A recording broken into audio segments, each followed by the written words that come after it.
Out Radio chat room there on Facebook. Jeremy Jones, thanks for coming on in. Let's see here. Almost ready, Darce. No problem, man. Yeah, man.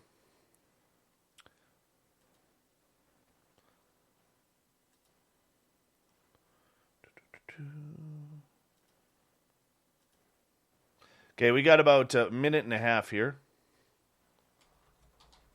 Beauty? Yeah.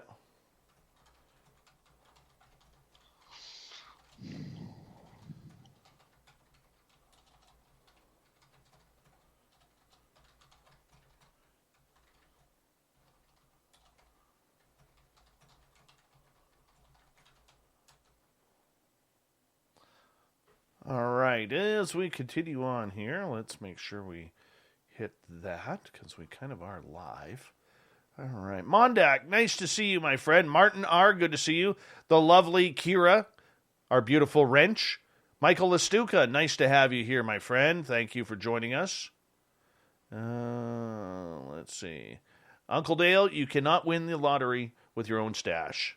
And we are 29 seconds away. A great way to support what we do on this show, everyone, is by hitting the Super Chat, which is always open. We really do appreciate your help. Also, by, just as important, by the way, is hitting that subscribe button, ringing the bell so you know when we're going to come on live on this show, and, of course, giving us a thumbs up or thumbs down. Your choice, whatever you want to do. We really don't mind either way. Let's do a show here.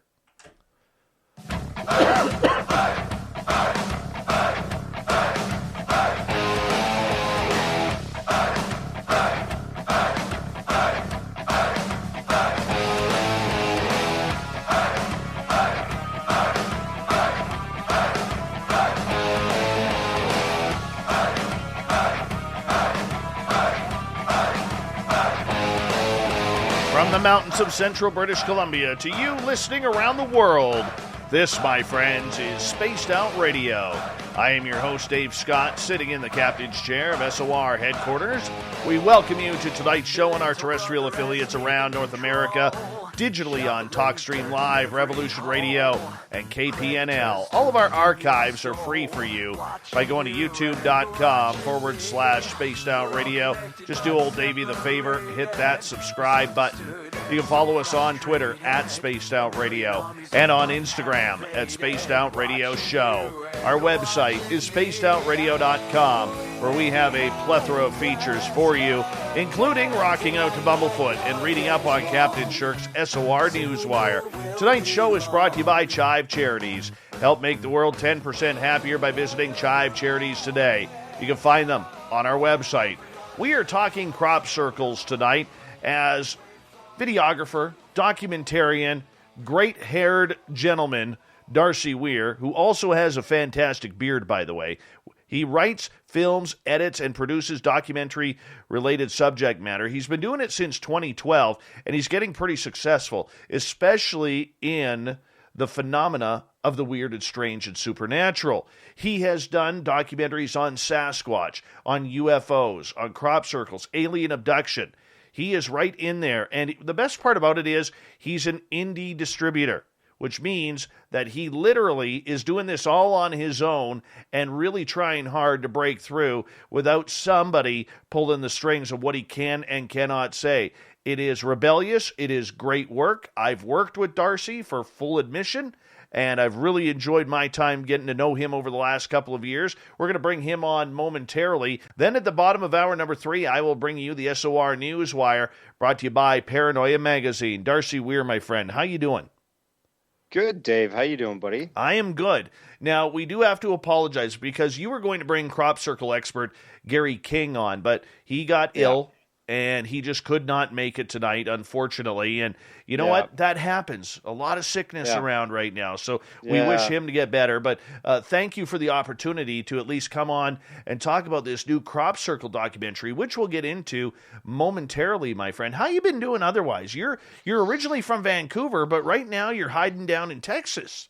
Yeah, I am hiding in the old Houston. Yeah, I'm good. I've been working on another documentary on secret space-related theory, and interviewing some key players in the investigation of the secret space programs and UFOs in space and all that type of stuff. So I've been good. I've been working on what I love to do, and I got vaxxed. I'm a vaxxer. Not an anti-vaxxer, but a vaxxer. So I got vaxxed, and I'm feeling good. Feeling all right. Don't have a eyeball growing out my back yet. Yet. Yeah. I got to ask you, in regards to all of these subject matters, were you a sci-fi freak growing up here, and that's the reason why you've taken on all of these subjects as a documentarian? I was a horror freak. Still am. Anytime I hear about a new horror film, I, check out a trailer or read up a bit about it and find my ways to eventually see it. I really like things that challenge people's minds, and my documentaries by no stretch of the imagination are horror, but they're unsettling they're unsettling to some folks. I think some folks that can't comprehend or grasp a greater reality happening around the planet, that many people are reporting on. So I'm attracted to that stuff. I go to the fringe. For you as a filmmaker, what makes a good documentary? Is it the story behind it? Is it the overall topic, the people involved? What makes it happen? Yeah, I mean, it's a bit of all that. The story usually is something that I want to research or tell. I want to find out about crop circles in this case, and what's the history of this? What are the most incredible anomalous cases that have happened in history in let's say modern times that we have video and pictures of, and so on and so forth. And what are the arguments against crop circles being a real thing? Meaning, are they made by an intelligent source that's from somewhere else that's not human? And what's the possibility that most of them are just made by humans? And we look at both of those in this documentary, but we try to hammer home that there's definitely some anomalous activity going on out there. There's been some of it caught on camera. Gary King has been witness to a bunch of it, and it's too bad we couldn't have him tonight, but I'll do my best to explain what I know about him and his research and the things that he's imparted to me. This is an English man. He's walked in over 900 different crop circles as they've appeared throughout the years. And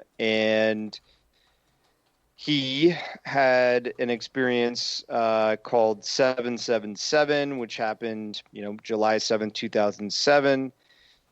He was up on Knapp Hill, and there was a flash of light at, 3:30 in the morning, pitch dark. And as the sun came up, him, his girlfriend, and an investigator that had been literally trying to capture a crop circle being formed on video by balls of light, because he had seen orbs 20 years earlier hovering over the crops where the crop circles had appeared. And that individual's name is escaping me, but he's in the documentary. And this man had set up cameras, and they had, witnessed something quite amazing happen in the cover of dark with no other people around to account for creating these this elaborate formation that was down in East Field, just below the hill. So really interesting guy. I'm glad I got to work with him on this documentary. So people are obviously an important factor to putting together these stories, and just the, for lack of a better word, the awe that's inspired in many of these stories, the shock and awe. For you, as someone going in completely cold into the stories of crop circles, we had you on a couple of months ago talking about your documentary that was just released about Sasquatch. And now we're talking crop circles with you. And I'm curious, I know with Sasquatch, you have a completely different take on it than I do, and that's fair. We're allowed to agree to disagree. With crop circles, are you just as skeptical that this is an unnatural phenomenon comparatively to a natural phenomenon? Well, I'm convinced it's an unnatural phenomenon. I think it's something intelligently designed by, what we propose in the documentary is that at least 20% of the really complex glyphs, agroglyphs that have shown up in the crops over the years, that have an increasing quality of design to them, seem to be made by some kind of technology that's not just men with a wood board and ropes. That's what I've concluded after doing this research, and many people believe that have been researching this phenomenon for years. I think it's Andrew Collins, Gary King, Jaime Maussan. Gary thinks maybe some are made by UFOs. Some are made by spirits, he believes, or like energy that's coming from the earth, which is really interesting. But you probably saw our breakdown of the Oliver Castle orb UFO video, right? Yeah. I think that's a really interesting video. I can play it if you want. I could share my screen and pop that baby up for some of your viewers to see. But basically, this was filmed by an Australian guy in 1996. Jonathan Wiley. I'll pop it up for you here. Just play it. And you see the two orbs float over. You see basically a bunch of circles just appear in the crop, and then one orb flows the other way, and then another two flow through the picture. And what's interesting about this story, the backstory to how this video was taken, Gary King, he actually only started getting interested in the whole crop circle phenomenon and going out himself in person in 1997, so the year after this video was created and released. And basically, Jonathan Wiley was an Australian man. He came from Australia to the UK, as many people do every year. They fly over, and they want to see whatever shows up in the summer or spring as it shows up. There's a lot of people that work near the farms and kind of report this. They keep their eyes on the crops, and when something like this pops up, they call around to make sure folks know about it. Newspapers, yada, yada, yada. Anyways, Jonathan Wiley was camping out on this hill above the Oliver's Castle area. And he was the only one there because no one wanted to camp out with him at this time. There was forecast for some like dreary sort of weather, some rain that night. He said, well, screw it, I'll go. And when he went out there, he was all alone, and at about 4:00 in the morning, he heard this sort of hum outside his tent, some kind of noise. And when he opened the zipper to his tent, he could see these orbs flowing around the crop, below the hill. And he took out his mini DV camcorder, as you would have had back in the 1990s, started recording these orbs flying around. And he had about 15 minutes of footage. He took this camera with him once he'd done filming this, and he went to the local pub. And this is a pub that many crop circle researchers kind of congregate at during the day, the night. And he waited for it to open, and Gary King said that many of the usual folks that are, at this time in the 90s researching the crop circle phenomenon were there. They met with Jonathan, and he shared this video. And you got to keep in mind, when he was recording it, daylight was just coming up, and he was losing more sight of what he was recording. But also, these mini DV cameras have like a little flip out screen. They're not very bright. They're pretty small, and it's hard to focus on exactly what you're seeing, especially when you're just seeing these orbs with your naked eye, right?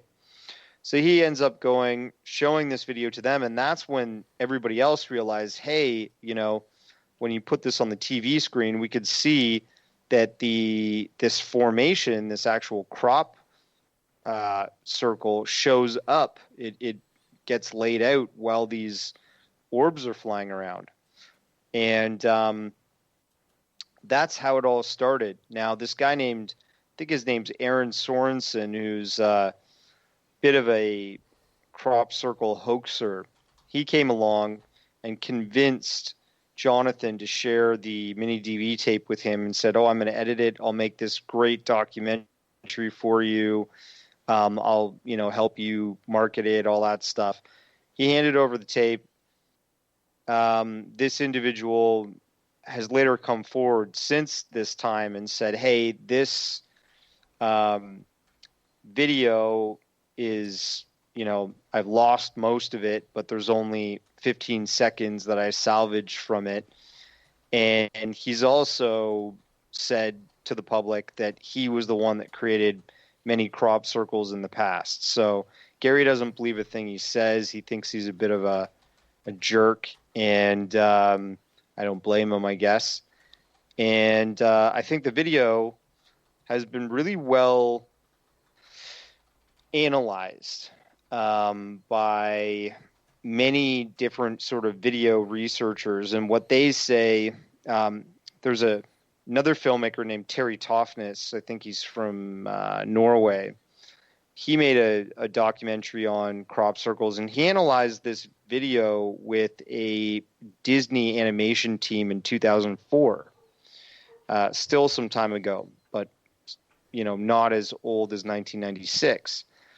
And he said to them, how easy would it be to animate this, to just put those balls in the balls of light, the orbs in this video?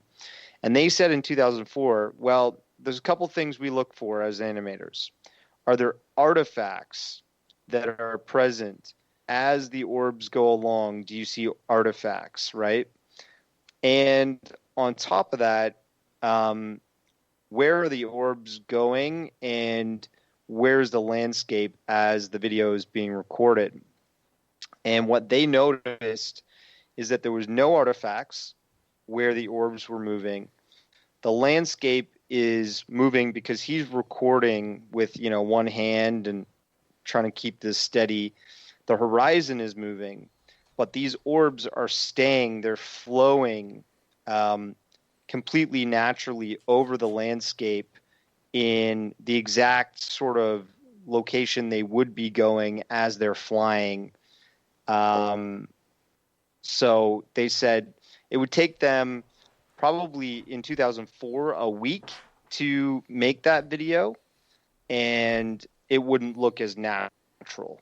And in 1996, this individual, Jonathan Wiley, wouldn't have had the access, being this Australian man, And that's what the debunkers said. They said, oh, he made that video and he purposely was just doing this to blow up the whole crop circle idea and mystery.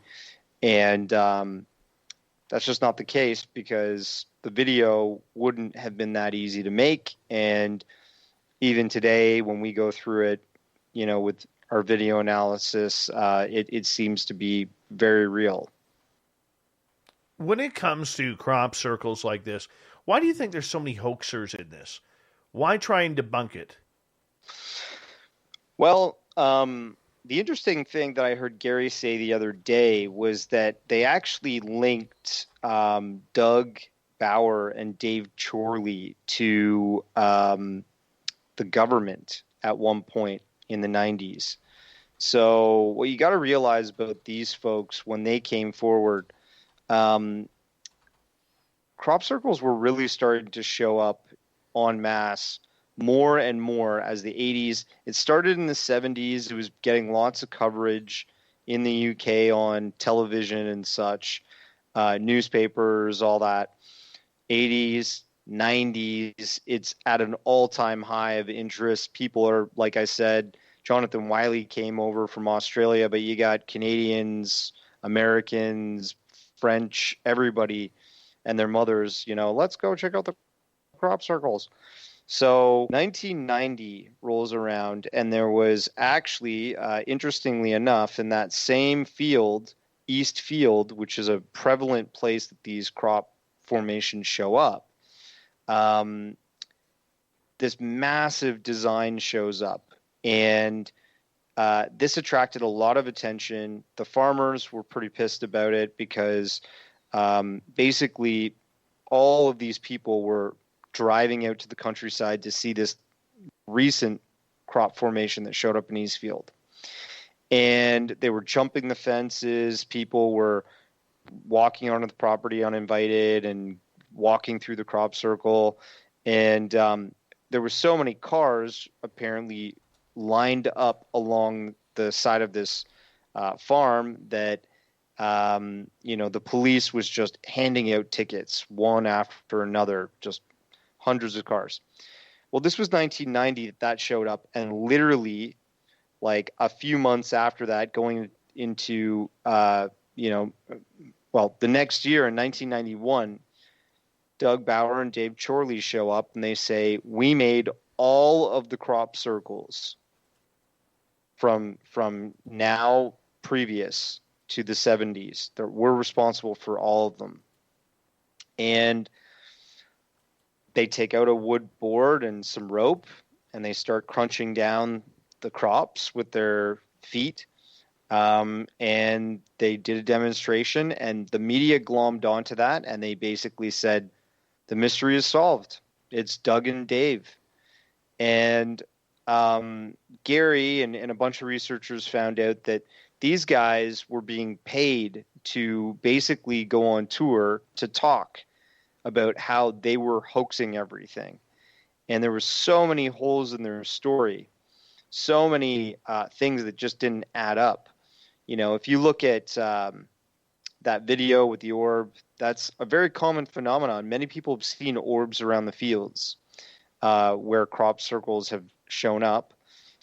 But, with Gary's story of 777, with this crop formation showing up in a manner, less than a few hours, this was 1,033 feet wide and something like 98 crop circles conjoined. And they did, an analysis. If they did that via time, you would have to create perfectly symmetrical circles, glyphs. That's 2 minutes each based on the amount of circles that showed up and the time that it took between when it went, midnight to that flash of light and then the sun coming up around 4:30. And there's just no way. There was no humans with headlamps doing it. And anytime Doug and Dave had come forward to reproduce something that looked perfectly symmetrical from the sky, these messages are only read from the sky. That's the other thing. They just couldn't do it as perfect. And that was another hole in their story. And some people believe that Doug and Dave were kind of like a plant for this phenomenon to cover Darcy, it up. I'm going to get you to hold on right there. We are going to go to break here at the bottom of the hour. Darcy Weir, we're talking crop circles. He's a great documentarian, and we'll talk more about his new crop circle documentary coming up on Spaced Out Radio.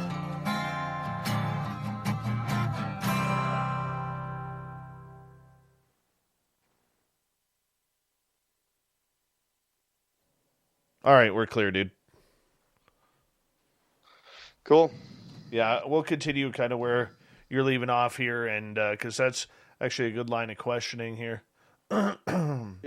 Yeah, I can talk a lot longer about Doug and Dave. There's lots of things about their story that just doesn't add up, and there are some really nice glyphs that have been made that are in the crop. Made in the crops that are made by professional teams of men, but I'll get into the information about that. Mm-hmm.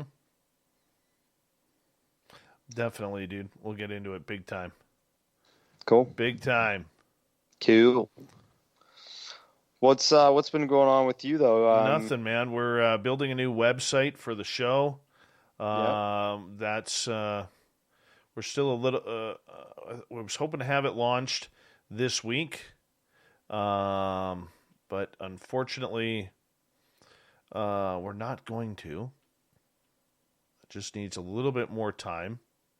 Yeah. And so that is going to get done. We're having a meeting on Sunday about it.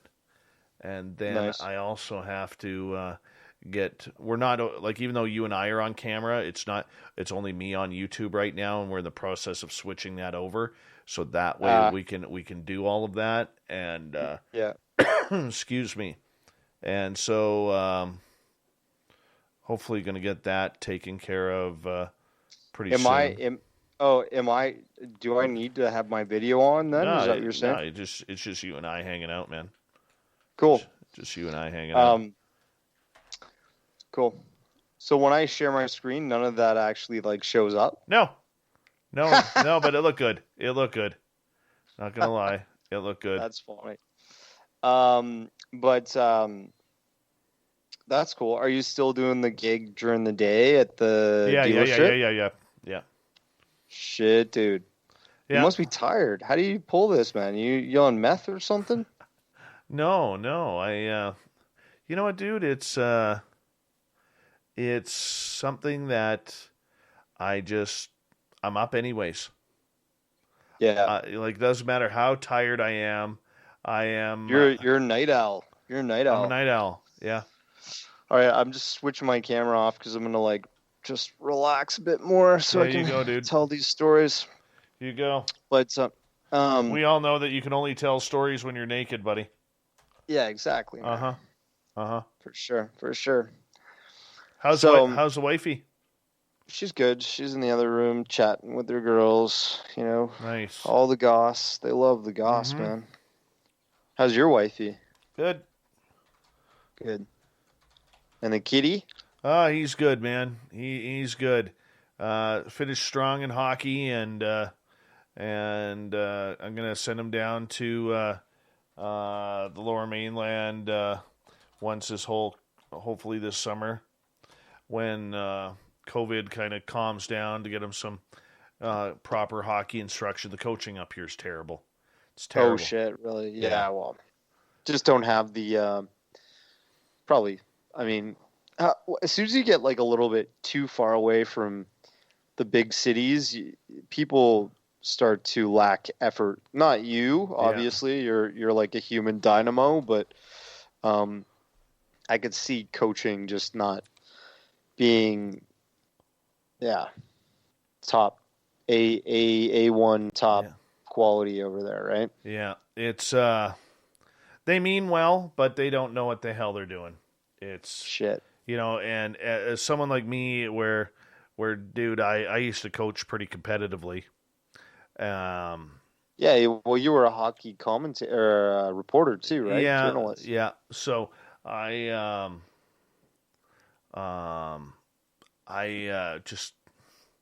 just grinds my gears, and Yeah. it'll definitely get me fired Okay. up. You know what I'm Yeah, I talking about? bet. If you know what I'm talking about, Yeah, but for sure, man. You want the best for your kid. like I'm not one of these parents who thinks, hey, my kid's going to the show or whatever. But you know what? At least, and the other thing too, and At least you want him to be able to yeah, play well on ice, Yeah. yeah. So Doesn't look ridiculous. Have you noticed that car prices are going up or whatever oh because yeah, of this whole COVID supply shortage yeah. and I'll shit? talk to you about that after. Really? Yeah, I'll talk to you about that after. Tell you why. But hold on, buddy. Here we go. Thank you to Cat Chaser, Sinister Shorts, and Dirt Road for the super chats. Here we go.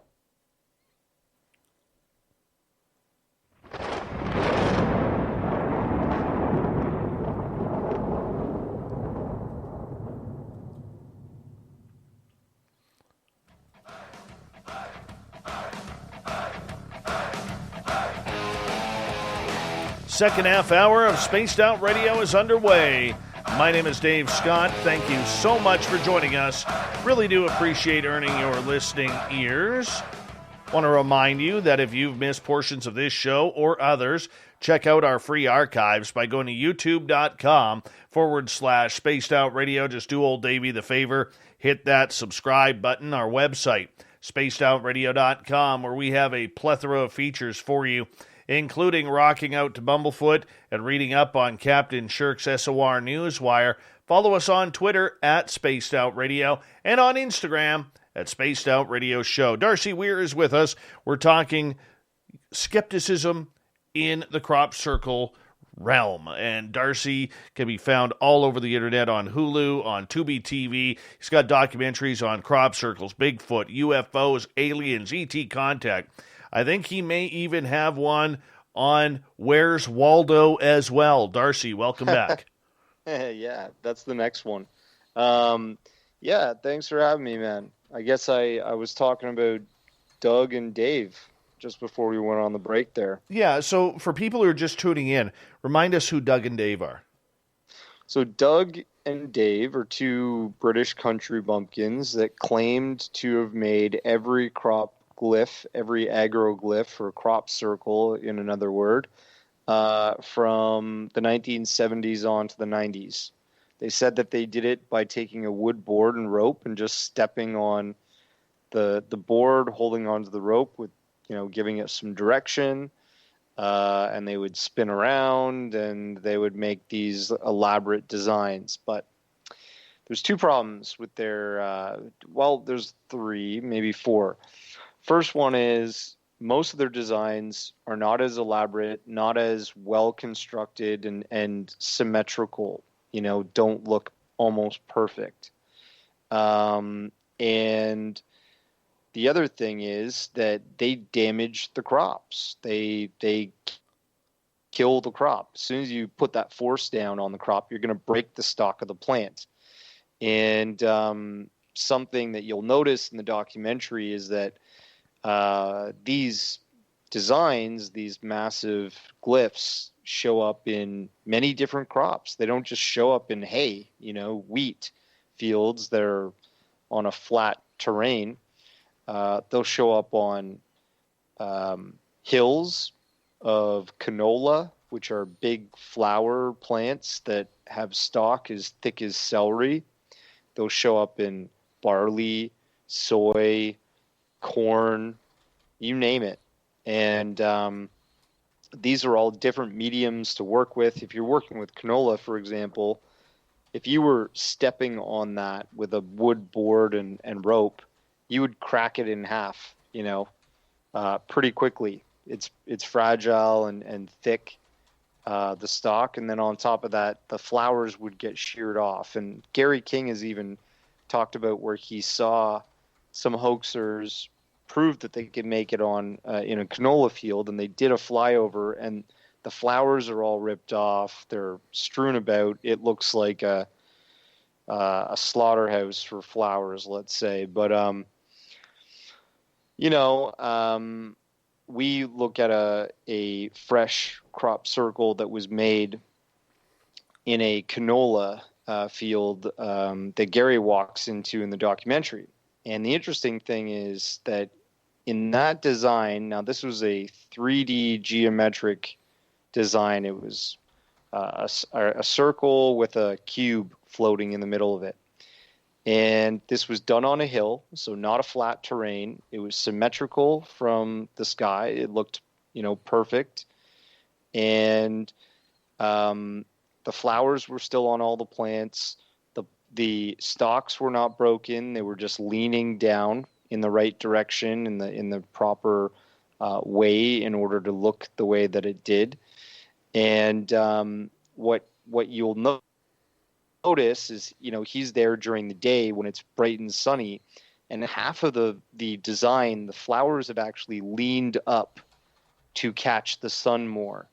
And that's a sign of two things. That's a sign that the plants are still alive, and you'll notice that in a lot of these anomalous crop circles that have shown up throughout the years. The plants are not destroyed and killed. They're alive. And when you take a plant, like a pot, and you have your flower in there and it's living, and you put it in front of a window and the sun changes direction throughout the day, you'll start to see the plant will kind of curve and try to point its petals or its leaves in a certain direction to soak up more sun. This is called phototropism. It's just the way the plant tries to survive. It's trying to soak up more sun. It's trying to get more photosynthesis to create energy. And in these crops that are still alive, that are, created in minutes, sometimes hours, in the dead of night, no one sees anybody make them, and a lot of people don't come and lay claim to have made them. They are alive, and they're not crushed and destroyed with Doug and Dave's method of making these. So, yeah, I think that's one of the major issues. And the way science has really looked into this and seen that the canola or the wheat or whatever it may be, the corn isn't snapped the way Doug and Dave were doing things. I mean, what's the radiation been like in a lot of these crop circles? Because humans can't create their own radiation, much like radiation that I know has been found in at least North American crop circles. Yeah. So that's a cool story on its own. William C. Levengood, W.C. Levengood, he wrote a book on his research of crop circles. This is a Michigan man. He was a scientist, and he took an interest in the crop circle phenomenon. He actually he took samples of the crop that Gary King walked in during July 7th, 2007. And when he analyzed the control sample that was from outside of the crop, and then the samples that were laid down that almost looked like they were willed down by some force, that weren't broken and were still living and growing, they noticed that there was little expulsion cavities at the nodes of the plant, meaning steam had released here from some kind of energy that was exposed to the plant, and little balls of metal were being sucked up from the soil. Soil is full of iron. I mean, iron is the most plentiful substance on the planet. It's floating in the air, practically. And these spherical balls were being sucked up from the soil into the stalk of the plant, which was odd. You don't usually see that. And that means also this energy that was releasing steam out of the nodes was also creating that force to suck this into the plant. And Yeah, and when they noticed this, he realized that there must have been some kind of electromagnetism that was being released onto the crop to create these formations in such an elaborate design, uh, without killing the plant, and still getting it to sort of be almost steamed down in a let's say 3D printed way, and he even, the really interesting thing is that he found that the plants grow a certain way if they're exposed to a certain level of electricity. The seeds that come from, the plants that come from these seeds. And he, what do you call it when you send off a patent? Like he patented a technology that he found would yield better crops because of researching the crop circle crops. I mean, that's amazing in itself. Now he's passed away now, but this is an example of a mainstream scientist being interested in trying to tackle the mystery of some of these really anomalous crop circles. Darcy Weir is our guest tonight on Spaced Out Radio. With the hoaxers, Dave and Doug, there's a good question from Jeff. And normally I don't get into questions until hour number 2 from our chat rooms. But this one with Jeff is, why the hell didn't these guys get arrested and charged with trespassing and vandalism if they were faking them all? Exactly. That's a huge problem. And, a lot of about Gary would say about 50% of the farmers are pissed off most of the time that these massive formations show up in the middle of their crops because A, they don't want people coming on their property. And B, like, they've got money to make and this is disruptive. And when people do come on the property, they usually don't care. They bring a Coke can, have a drink, drop that in the middle. That gets wrapped up in the tractor and, all that stuff, right? So farmers will actively try and catch hoaxers. If they see lights in the field or something like that, they will make sure that they get arrested. They don't want this stuff happening. It messes with their livelihoods, right? And yeah, Doug and Dave never got caught for this.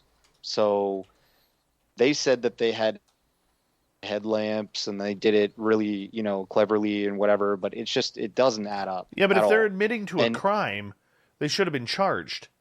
Yeah, exactly. And they never were. It just doesn't make any sense. And when people explain that they showed up right when they wanted people to take, it seemed like they showed up at a time that it took the heat off of the subject, perfectly. They just, people talk about men in black. I call them men in slacks. They're just a bunch of guys that wanted to take all the fame for this. And, I can bring up other examples, the Asahi beer company, right? Japanese, they decided to do a crop glyph as a marketing campaign. And it's just the beer label, the classic Asahi beer label that everybody may or may not know. And you can look this up online. You just Google Asahi beer crop circle, and you'll see it's just this rectangular. It's got the words in there. Now, this pretty simple design, guess how many people it took to make it? 50? Pretty close. 40 engineers. They used, geolocation technology. They mapped it all out. They used satellite technology. They even mowed it. And guess how long it took them to make it? A week? Yeah, 7 days.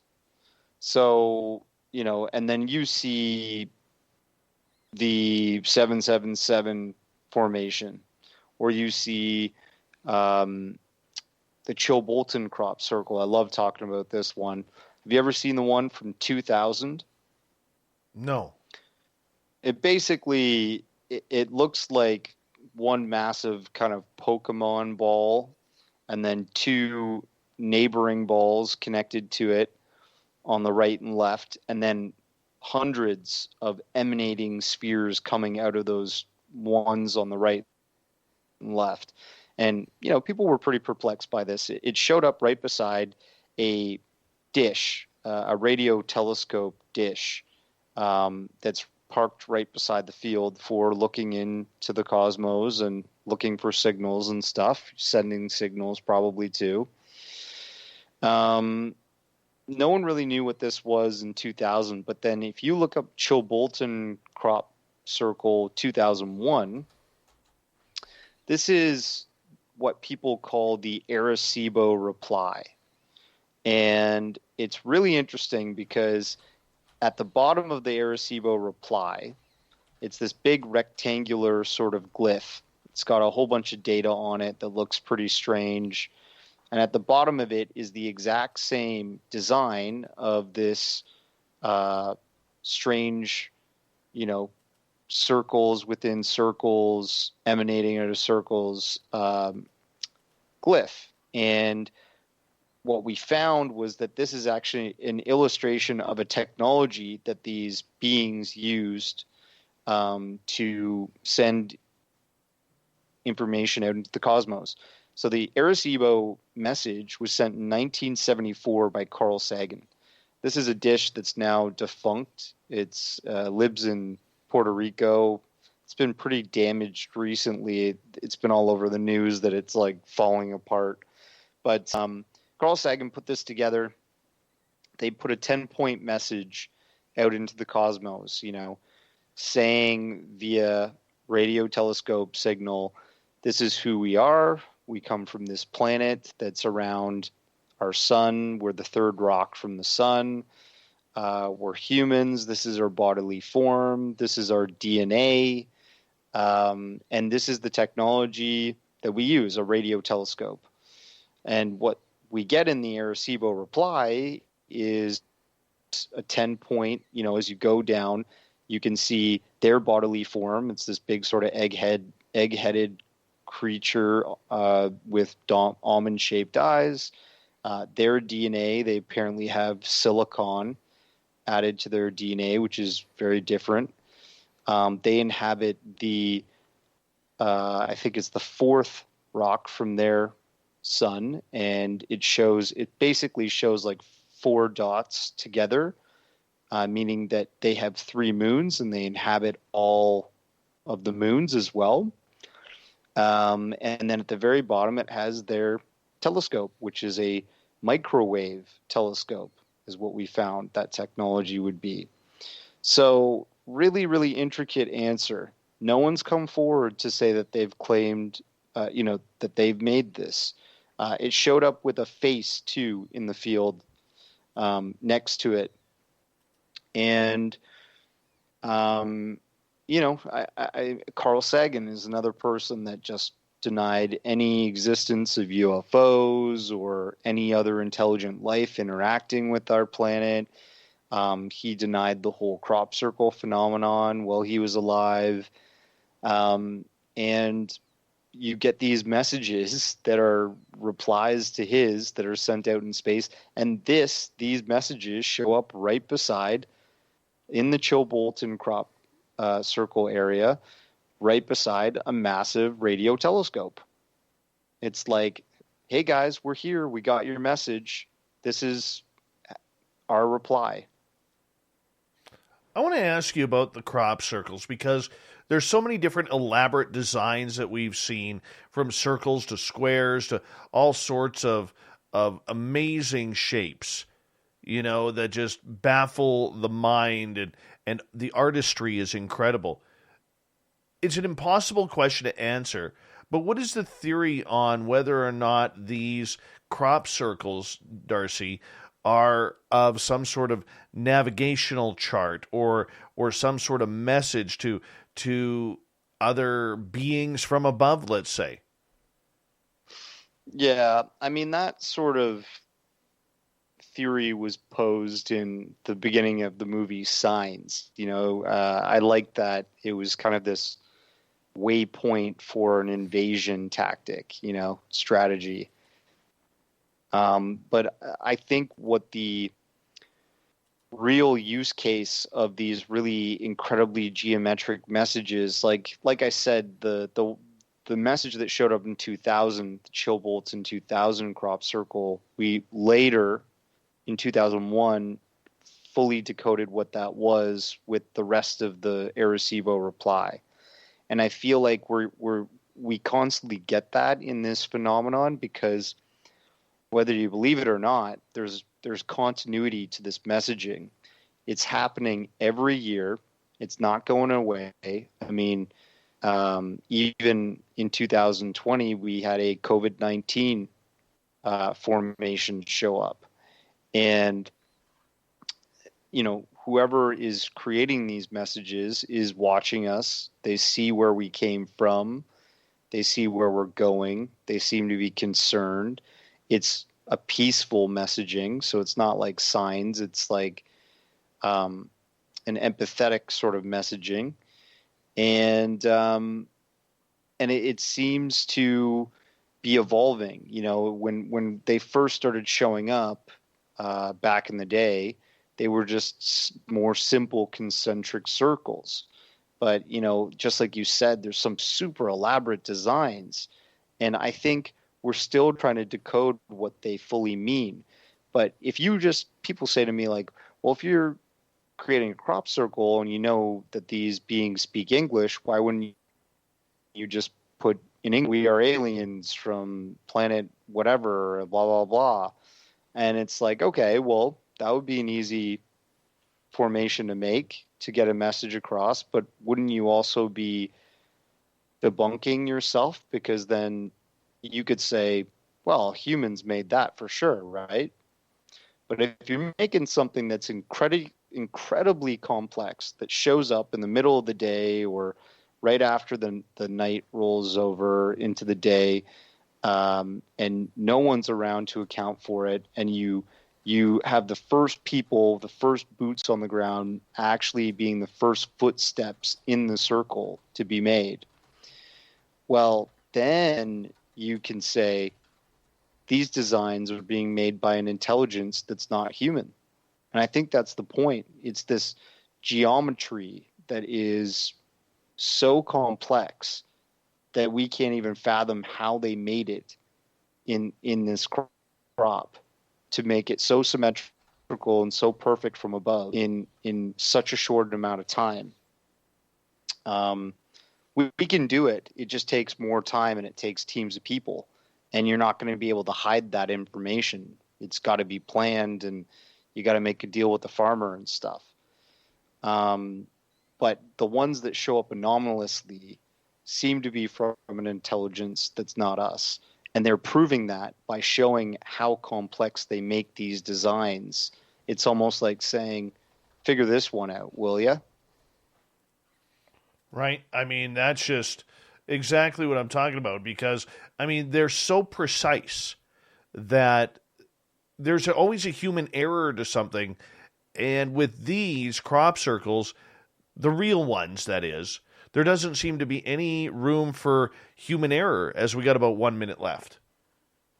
Yeah, exactly. And we can go into some other things when you come back from the break, but it just too many things. I mean, we can even talk about the 2017 Clay Hill phantom crop circle that showed up. And I don't know if you actually got a chance to check that out, but in 2017, a massive geometric design showed up. And the year later, in 2018, the crop wouldn't grow back in that area. And that phantom image, that crop circle ghost, stayed in the crop, and the canola didn't grow there. So that's another very strange phenomenon that happens that seems super anomalous. Well, you know what? I'm going to get you to hold on right there, Darcy, because we are going to take a break here at the top of the hour. Darcy Weir, documentary filmmaker, is with us tonight, talking crop circles all night long here on Spaced Out Radio as we continue on with hour number 2, trying to figure out what crop circles really are. What are they all about? What is their message? How are they so accurate? And where do they come from? Where did they go? Where'd you come from, Crop Circle Joe? We'll be back with more Spaced Out Radio coming up right after this.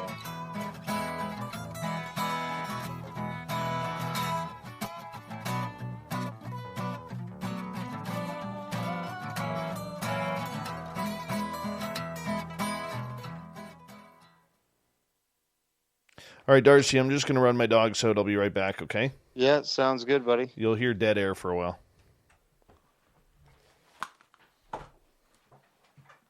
Gary the Dutchman, you're Dutch. Just wanted to let you know you're Dutch. And Opa de Greco for another super chat. Thank you, buddy.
All right, I'm back, buddy. Sorry about that. I'm with you. No worries. How are the pups? Oh, no worries, man. We all here, man. We all here. Too cool. Ugh.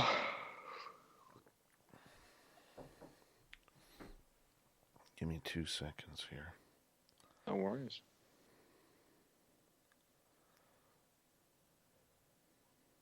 How's your buddy Merle? Merle's good. He's good. We're working on some stuff. I need to talk to you about that. Yeah, what are you doing? Well, YouTube is still live, so okay. They can hear us. So, alrighty. But you and I need to have a talk. For sure. A good for talk. Sure, a good, strong, manly talk. Chat. Yeah, I'll find some time next week for sure. I'll give you a shout maybe during the day or something. Yeah, next Thursday would be perfect. Cool. Yeah. All right. Easy. Wonderful, man. All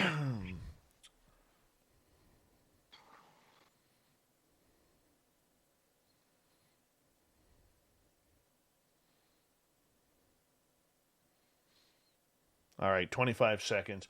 Thank you to Greco, Chad, Bigfoot Rob, Cat Chaser, Sinister Shorts, and Dirt Road for those amazing super chats.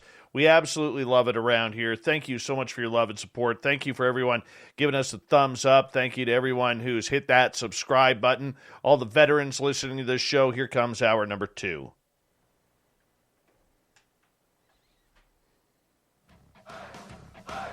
You're listening to Spaced Out Radio with Dave Scott. Follow Dave on Twitter at Spaced Out Radio and on Facebook, Spaced Out Radio Show. Here we go with hour number 2 of Spaced Out Radio. I thank you so much for tuning us in wherever you are on this beautiful planet we call Earth. Want to say hello to everyone listening in on our terrestrial affiliates around North America, digitally on TalkStream Live, Revolution Radio, and KPNL. All of our archives are free by going to youtube.com/Spaced Out Radio. Just do old Davey the favor, hit that subscribe button. The Desert Clam is set the password for tonight in the SOR Space Travelers Club. Valuative. Valuative is your password. Use it wisely, Space Travelers, as the Clam sets the password each and every night right here on Spaced Out Radio. Our website is spacedoutradio.com, where we have a plethora of features for you, including rocking out to Bumblefoot and reading up on Captain Shirk's SOR Newswire. Follow us on Twitter at Spaced Out Radio and on Instagram at Spaced Out Radio Show. We continue on tonight talking crop circles. Movie director and producer, writer, Darcy Weir is with us. He's got a great one out about crop circles. Darcy, welcome back. Thanks for having me, Dave. Hey, I want to start off with a question for our audience before we continue. This one comes from Cat Chaser, and she is wondering about the idea that lately there's been these sheep that have been filmed almost standing in a circular pattern like a crop circle. Have you seen this? Yeah, I have seen that. They kind of are like, it seems like they're staying out of a certain area, and they're like nocive of something that's there. I've seen that. I don't know what that is related to, but yeah, I have seen it online. It's kind of amazing. It's almost like, okay, what do they know? What do they know, and why are they doing that? What did they experience? Yeah, exactly. Yeah, I mean, whatever. There's a lot of stuff happening in the countryside. You know, people have talked about cattle mutilations for many years. I don't think cattle mutilations are happening near the crop circles. I think that's more of a United States phenomenon, but definitely UFOs have been experienced there, orbs, and a whole bunch of other anomalous information. So the crop circles are definitely being made by something that's not us. And there are some being made by us, but like we discussed before, why is that not enough people are being caught for this? Why is that they can't duplicate and make the same crop circle under the same conditions. I mean, in this documentary, Jaime Maussan offers $100,000 to somebody that can create a super intricate crop circle like we've had in the past, in the cover of night in a certain amount of time with, almost perfect symmetry from above. And yeah, no one's able to reproduce that in his request. So that is a stumper, why? Well, that is a big one. Another question coming from Vinny, who is asking, is it possible that crop circles are from some sort of radio waves like somatics? Very possible. Very possible. I mean, look, even an orb, if you look at that video, the Oliver Castle video, an orb is not like this massive ship, It seems to be some kind of technology.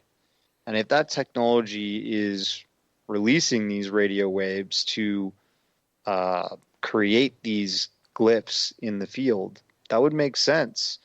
I also think, we're at a point in time where we're using drones for war, drones to travel in space and take pictures of certain things and go where we can't go sometimes.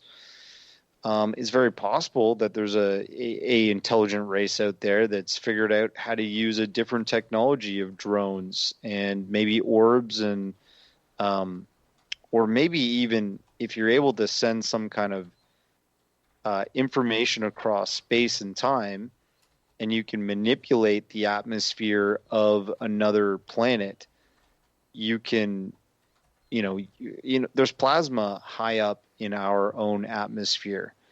And W.C. Levengood, when he did his research on these crop circles, he said it looks like the crops are being exposed to plasma. So it's possible that they're using our own atmosphere high up and then releasing that on the crops to leave these designs. I don't know. Your guess is as good as mine. Mm-hmm. And that is a big one. What is causing it? How are they happening?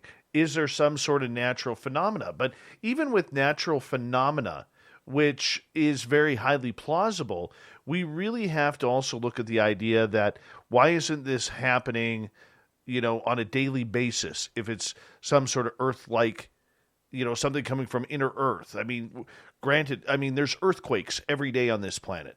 Yeah. We may not feel all of them, but there's earthquakes. Why, if they're happening every day and it's natural phenomena, why not these crop circles?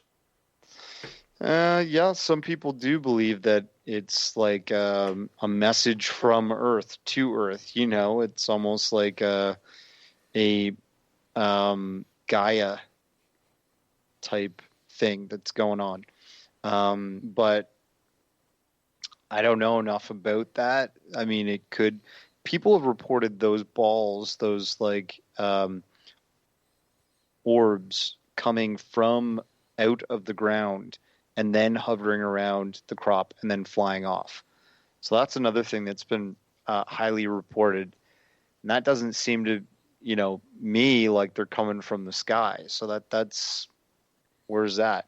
And I think Gary has even said some people believe that there's some spirituality included in the messaging and possibly some sort of spirit connection to the crop circles. People that walk into the crop circles, he reports, and he's walked in over 900 himself. People have all kinds of different experiences when they walk in. Some of them report being sick, violently sort of sick after they walk into them. Some people feel high and almost like this elation that they're overcome by. They feel super happy when they walk into them.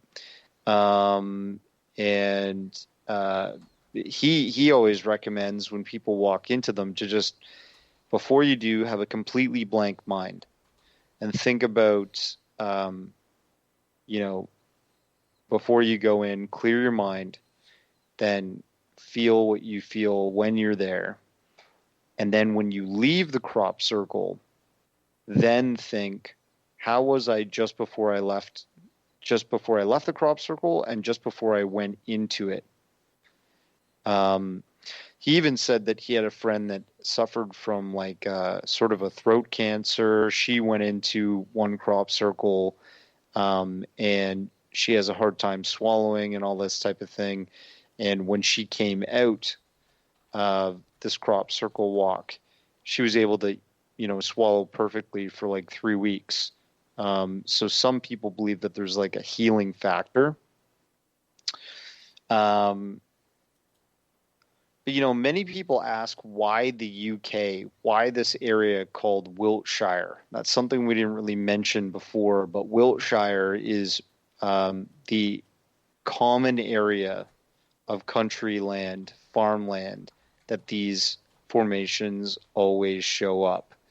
And what you have to remember is that the birth of the world that we know today, modern world, came from England. This is where the English Empire fanned out and conquered the world and gave us agriculture in a farming sort of manner. And they really clear-cut the forests of the Wiltshire area, and they did industrial farming here. And you'll notice in the formations that back in 1678 is where we really had our very first report of a crop glyph showing up. That's what the story of the devil shall mow, which was still on copper early printing press tablets. But all the sort of common things that happen in the crop circle phenomenon are still in that newspaper article. People reported that there was balls of fire floating over top of the crops the night that this incident happened. And 1678, one rich farmer wanted to hire a poor farmer to mow his crop, and they had a dispute over money. The poor farmer went away, and then he came back and said, okay, I will do this for you. But he had said no initially. The rich farmer said, to hell with the devil shall mow my farm. I don't need you.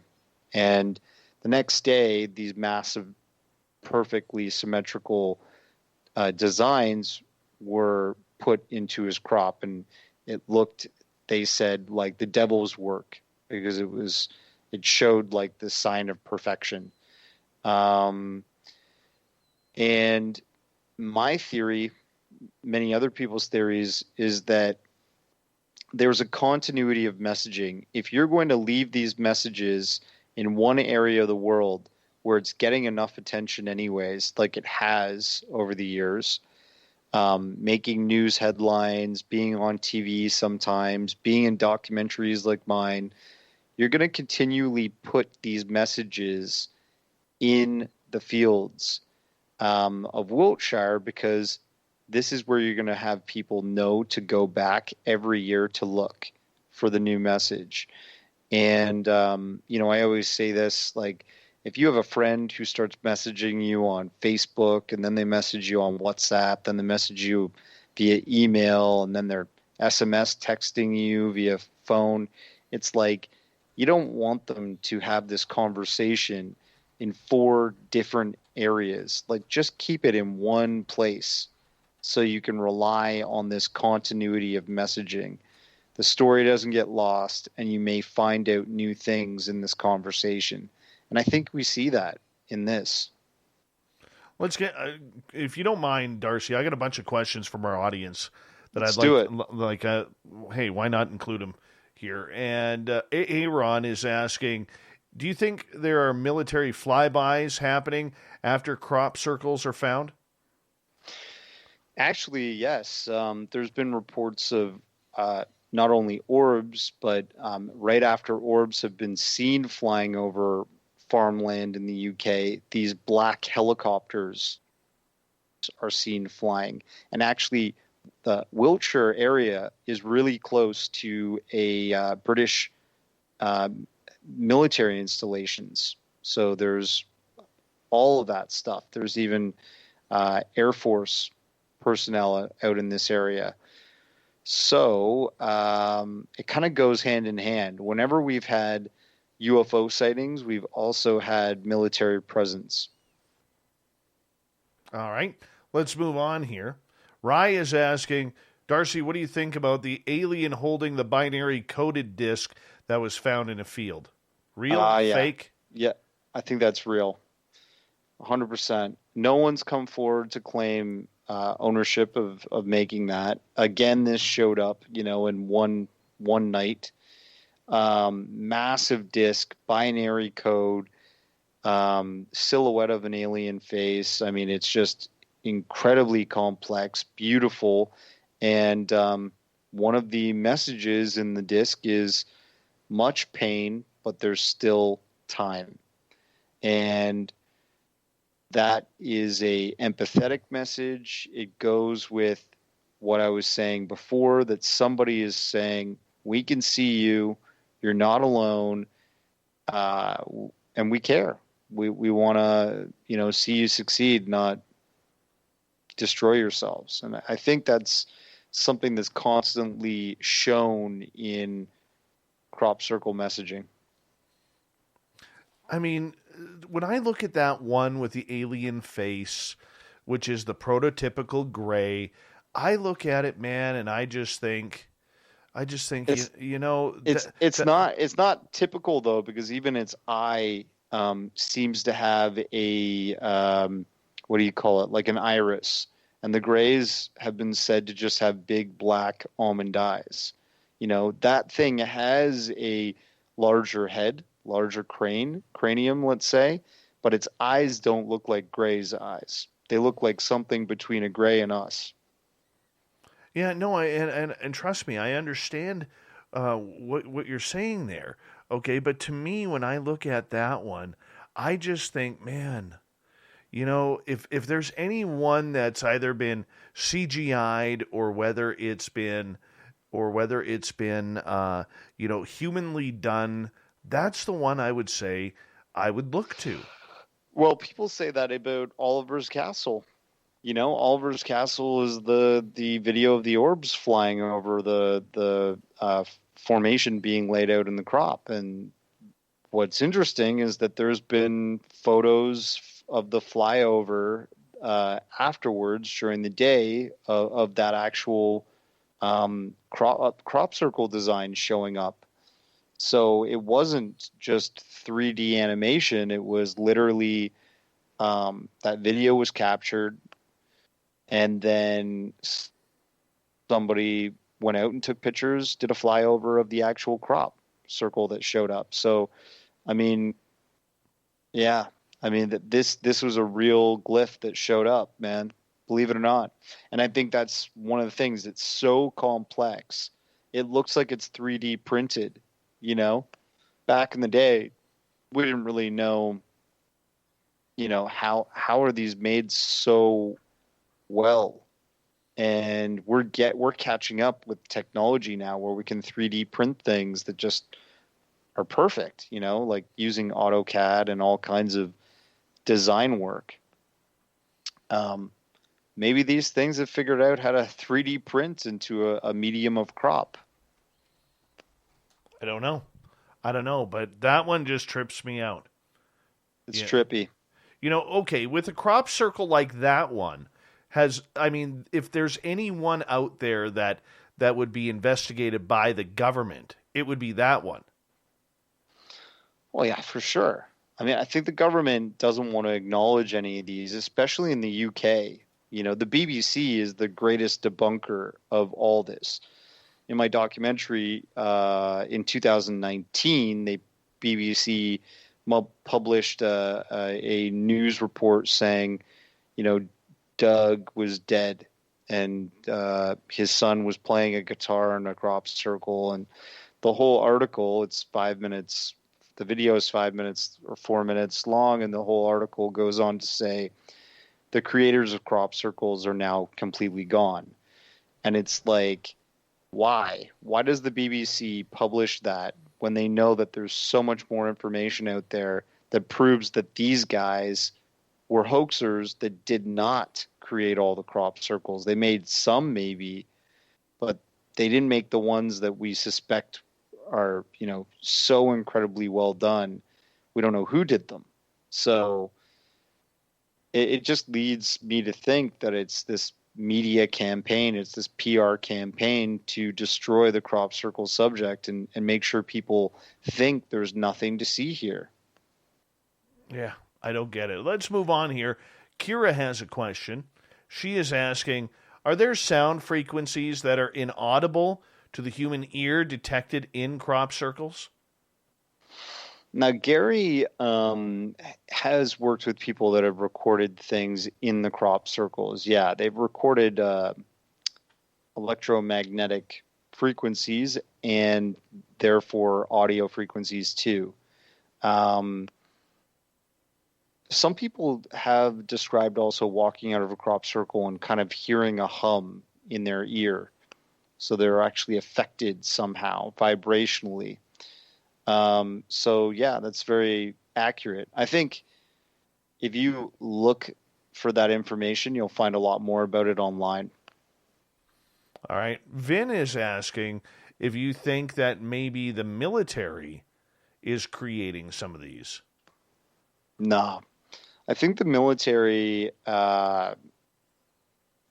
is chasing UFOs. If we look at like sort of the Tic Tac UFO, gimbal UFO video, if we look back to like Roswell, 1947, the crash craft, the military is interested in apprehending and seizing technology. I don't think they're interested in 3D printing glyphs to distract the public. All right. Let me take a look here for other questions. I know there's a bunch here. And let's go to, we've already asked Aaron's question. Ryan, we got about 2 minutes to go here, Darcy, before we're going to go to break here at the bottom of the hour. Ryan is asking, what do you think about the Crabwood Formation and others like it? I think the Crabwood is the disc, isn't it? I'm not sure. Crabwood Formation. Let me look. I think we're both Googling at the same time. Yeah, that's the disc. Oh, that's is. Okay. That's the alien in the disc. So we gone over that. Yeah, okay. Well, let me follow up with one question about that. With that disc, have they been, as scientists, been able to try and figure out what the meaning of that disc is? Have they been able to break the cipher? Well, yeah, they did. They found I think that's a star constellation to his top left-hand side there, the 3 dots. That's supposed to be Orion's belt. So I think this being is trying to say there, like, we're from the constellation of Orion. And then the disc says a bunch of information, but like I said before, it said much pain, but there's still time is kind of like the end of the message, meaning, where we are in history, even with COVID-19, there's pain, man. There's a lot of pain. We're feeling it. But there's still time. We're getting through it all. It says also in the message, beware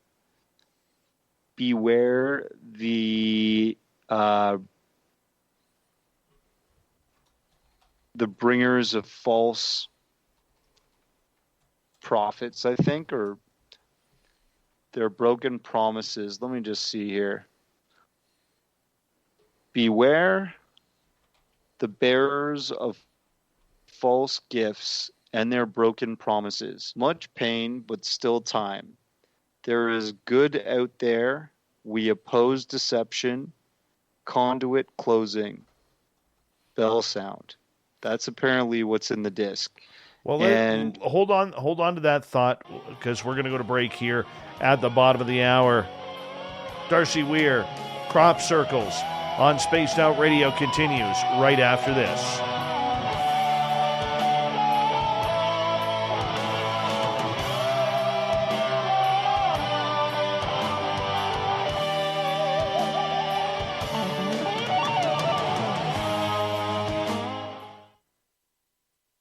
Darcy, I'm just going to go fill up my my glass of water here. I'll be right back, okay? Beauty. Okay. All right, stay tuned.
Sorry about that, Darce. I'm back. Oh, no worries, brother. Yeah. Yeah. Flying on by, dude. Flying by. It's good stuff, eh? Yeah, I'd love to see one of those. Yeah, actually, once this pandemic goes away, I want to fly over there next season. The crops are going up and see what pops up, because there's something every year. The other thing is, many of the crop formations just get mowed and we never even knew they existed, because the farmers don't want people on their property, like I said, and they'll just be like, I'm getting rid of it. So, yep, I can get rid of it. I can totally see that. All right.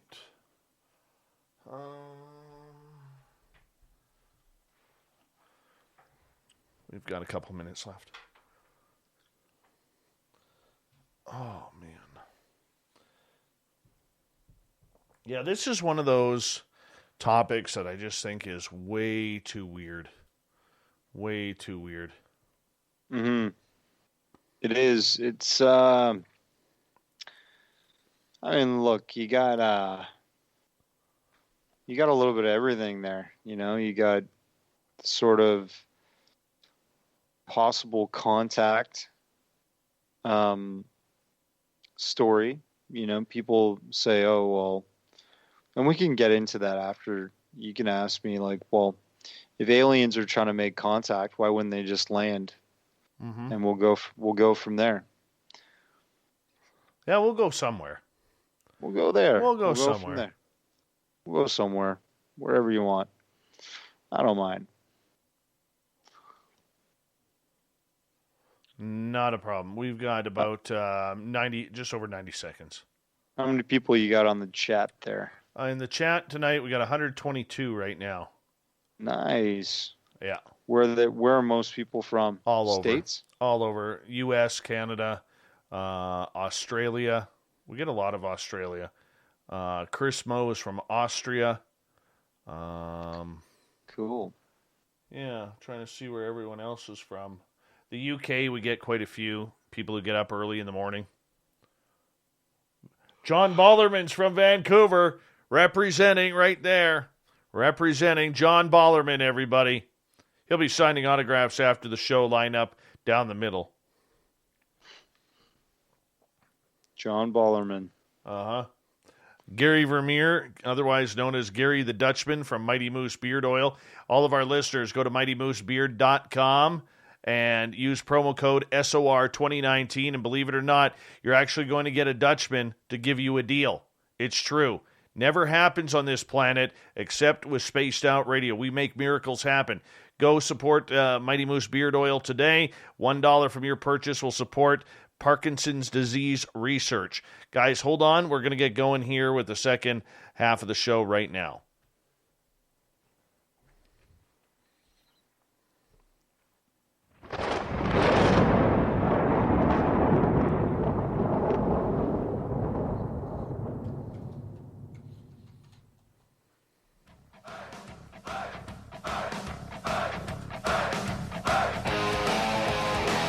Here we go with the second half of Spaced Out Radio tonight. My name is Dave Scott. Thank you so much for tuning us in wherever you are on this beautiful planet we call Earth.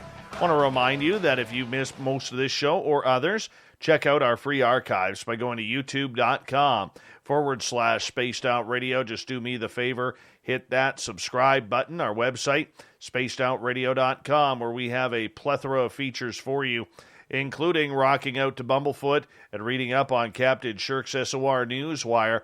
Follow us on Twitter at Spaced Out Radio and on Instagram at Spaced Out Radio Show. We continue on with Darcy Weir. We're talking crop circles tonight with the documentarian. Darcy, welcome back. Hey, Dave. Happy to be here, man. All right, dude. Let's ask another question from our audience here. Randy is asking, have you heard of any Sasquatch or Dogman sightings near these crop circles? No. They don't have Sasquatch or Dogman sightings in the UK. No, but here in North America, though.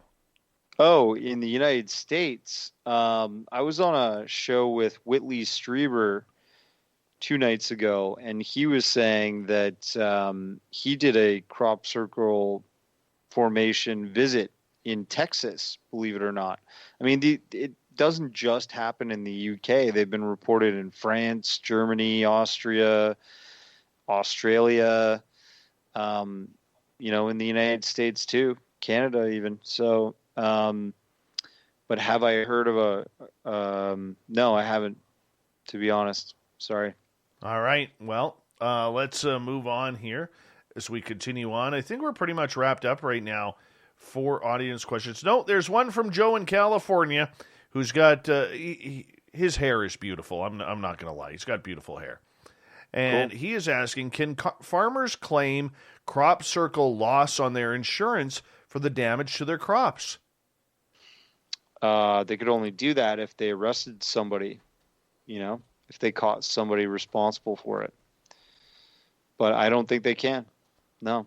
And I think the interesting thing, too, though, is that if it's created in this anomalous way, like I said, most of the crop still grows because it shows signs of phototropism bending up towards the light to continue photosynthesis cycle. And so, yeah, they're still able to reap the crop, even though these designs show up. It's weird. Weird, man. Weirdo. Yeah. All right. Well, talking about this, how often are these actually happening?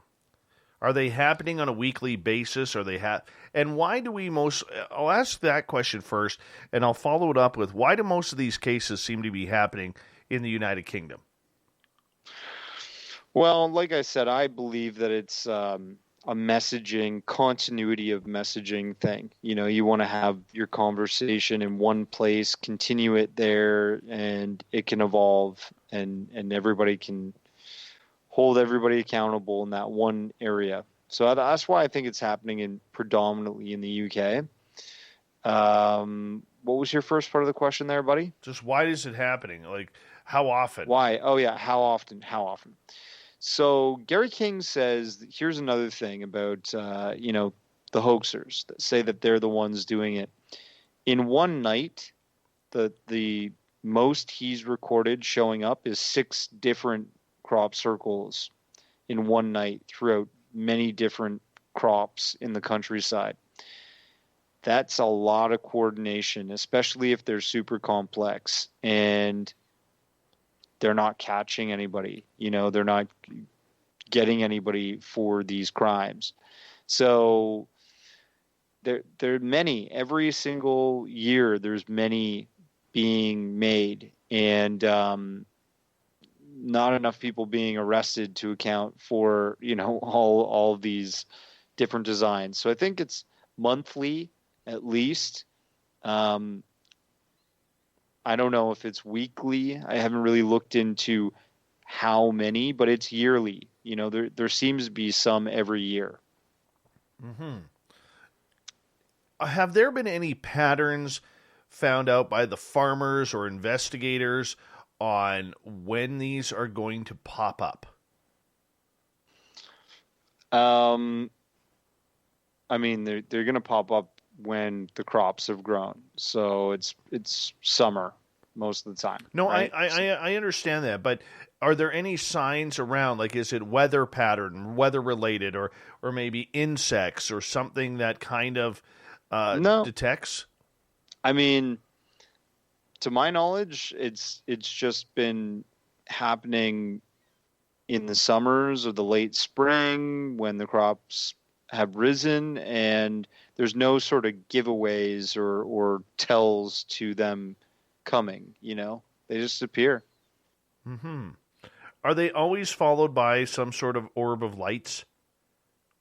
Not always, but people have reported, seeing orbs flying over fields that crop circles have appeared. Yeah. How long do they last for? That's a good question. I was mentioning the Clay Hill Formation that showed up in 2017. This is a big sort of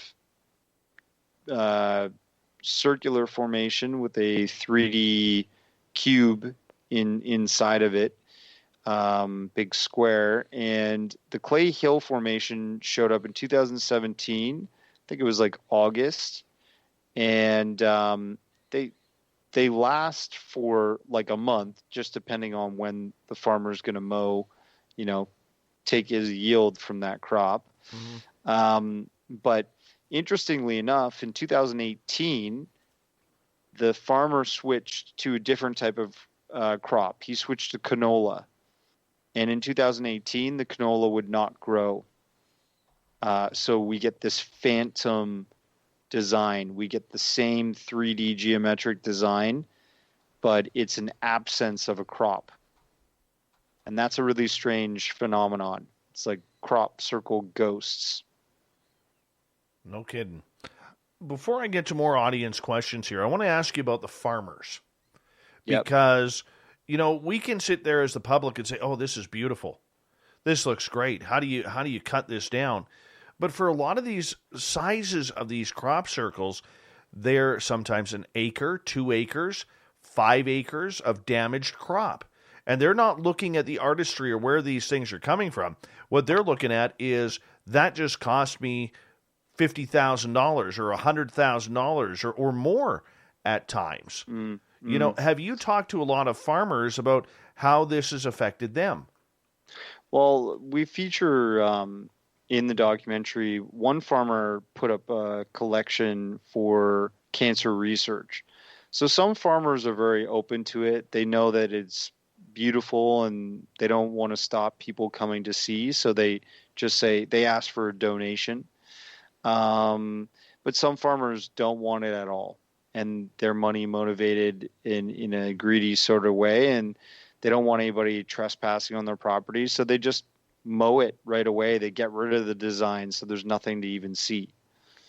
It's both. It goes both ways. Some farmers are well aware that this is a real phenomenon and that there's no one that they could catch. There's no one to account for making some of these amazing agroglyphs. Has a farmer ever allowed you to see the books or talk to you about the financial implications? No. Because that would be interesting to see how much they actually lose. Yeah, I guess so. I mean, I'm not really like a finance guy, but for sure, that would be an interesting angle to expose. All right, let's move on to Greco's question. He's in Toronto. Let's go, Greco. Yeah, and he's got a good restaurant there. It's funny, he never gives the name of his restaurant in our chat room, but Greco's. But food and drinks are on him when we're in Toronto, man. Food and drinks are on him. All right, Greco's asking, can you still eat the crop after it's been in a crop circle? Yeah. There's no it's not like it's irradiated with uranium or something and your teeth are gonna fall out and you're gonna shit your brain right out your ass. It's just I shouldn't have said the S word. No, you shouldn't have, but we'll edit Sorry. that. We'll edit that. Whoa. But yeah, but I think it's not, there's no high levels of harmful radiation that they've found in these crops, is what I'm trying to say. All right, Greg has a question. Do the farmers ever hear noises from the field the night crop circles are formed? Yeah, people often describe a hum or sort of like a slightly shrill noise that they can hear. Jonathan Wiley describes that too when he recorded the orbs at 4:00 in the morning when he was recording the Oliver Castle formation being laid out. Okay, let's move over to another question. This one from Kira. Has anyone ever been in a crop circle when it is being formed? No, I've never heard of anybody being in a crop circle when it's being formed. I wonder what would happen. Maybe a hoaxer. If they've got a wood board and a rope, they would be technically in the crop circle as it. Yeah. True, but I wonder what would happen. What if that actually happened? Maybe they'd get flattened into the design. I don't know. Or Travis Walton and hit by the beam? Yeah, they'd beam them. Beam them up. Yeah, that beaming never goes very well. Nah. Never goes very well. You don't want to be beamed. Darcy Weir is our guest tonight on Spaced Out Radio. And interesting question from Greco here. Let's go, Greco. How come there are no crop circles ever spotted in marijuana fields? Oh, come on. You can't harm Mary Jane. That's a universal code of all aliens. You don't mess with Mary Jane. And isn't most of that stuff grown illegally in the mountains of northern California anyways? It's hard to do crop circles in the middle of the trees, no? I have no idea, man. No idea. I am just a good Canadian kid who talks on the radio. That's Rico, maybe we gotta head down and investigate with the cartels in Mexico. Maybe they've got some crop circle information. Who knows? All right. Tony is asking, it has been known that meditation can cause a crop to form. Have you heard of this? Yes. We actually featured this in the documentary. There was a man who passed away in Sweden, and a crop circle showed up the day after he passed away. People had been sort of meditating on this to happen that are in his family, kind of asking for this last message to be received because he was a researcher. And lo and behold, a message showed up in his farm field. There's also a incident where I think these musicians were playing music in pretty much at an edge of a field and meditating on more crop circle design to show up. I can try and find out which one it was, but that was an interesting case because as they were doing that, every day more and more of the design was showing up. And I'm going to try and find it here. It's called The Conversation. Crop circle conversation. Crop circle conversation. Look that up. But you can give me the next question and we'll figure that out in a sec. All right. Greg is asking, are there any other crops outside of corn and wheat that we have seen crop circles form? Yes, Greg. I was mentioning earlier in the show, you might have missed it. Canola is one that's been highly reported. Canola is a flowered plant. It has a stalk that's thick like celery, so that makes it harder to manipulate. And then the flowers are connected to it. That it's obvious if you use a wood board and a rope to form one of these intricate designs in canola, it will break, and the flowers will get sheared off as well from the force. But this shows in barley, it shows in canola, it shows in soy, corn, wheat, flax. It shows in flax as well. All right. Vin is asking, are there crop circles in sand or anything besides crops? Well, I mean, we know about the famous Peruvian glyphs, right? The Nazca lines. Those are in sand or sediment. And there's all kinds of ancient glyphs that, there's the famous hummingbird glyph that's part of the Peruvian glyph set in the Nazca area. And believe it or not, actually, that same hummingbird design was shown in Wiltshire. Almost spitting image. You can look it up on Google. And I think what Gary says is there's many common things that show up in crop circles. One is geometry. Geometry is an ever-truth, as Plato called it, because it's related to math. It's number in space. So, for example, a triangle in space is 3 lines. That's the number 3. And you can't argue that. That's something that's always been true and always will be true. So it's an ever-truth.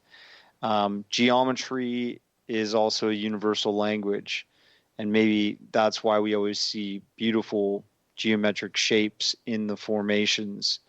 But he says that, the common things we see are in the messaging is geometry is one, religious symbols, animals, insects, and then sort of messages that are reflecting to us, ourselves, where we've been and where we possibly could be going. Chris Mo in Austria has a question. Can the crops be used? Or, like you said, they can be eaten and they can be used, but Yep.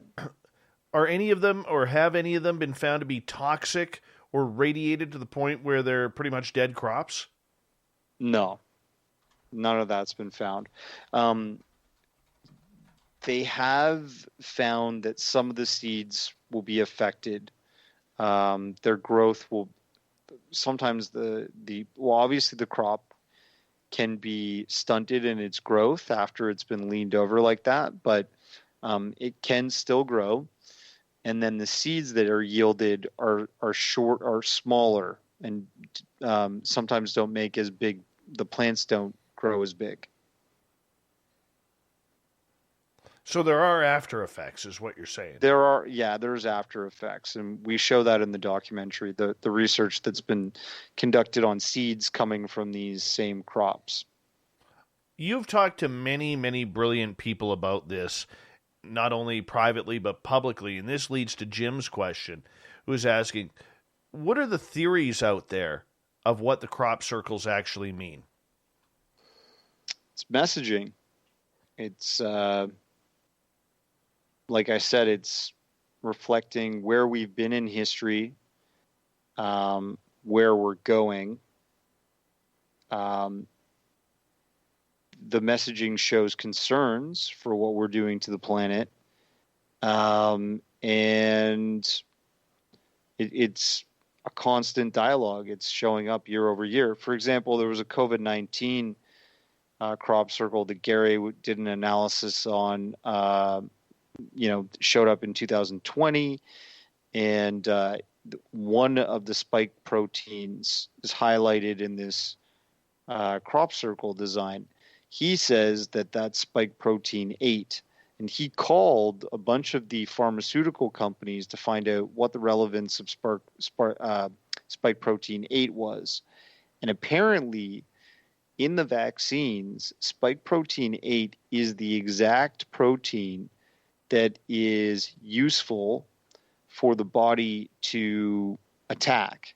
And if your white blood cells identify spike protein 8 early on, then they know that that's the weakness for stopping the COVID virus. And that's why it's in most of the vaccines. We've got 3 minutes to go here before we go to break at the top of the hour. Darcy Weir is our guest. Tony has a question for you. How often does magnetite also show up in crop circles? Very often. Iron, too. Lots of iron. What is magnetite for people who don't know, like me? Magnetite is a mineral that is magnetic, and it's usually, seen deeper in the earth, but for some reason they found dust of it around the crops. And it makes them believe that whatever is creating this is kind of leaving a signature of this element. Steve is asking, have you heard of the mini crop circles found beneath the Japanese subway trains? I have not. That'd be interesting. I'm going to Google that. All right. Well, we're close to break when you can do that. Let's get to another question from Sure. Greco here. Have there been any crop circles that have been three-dimensional? Many. Just to name a few, Clay Hill. You can look that one up.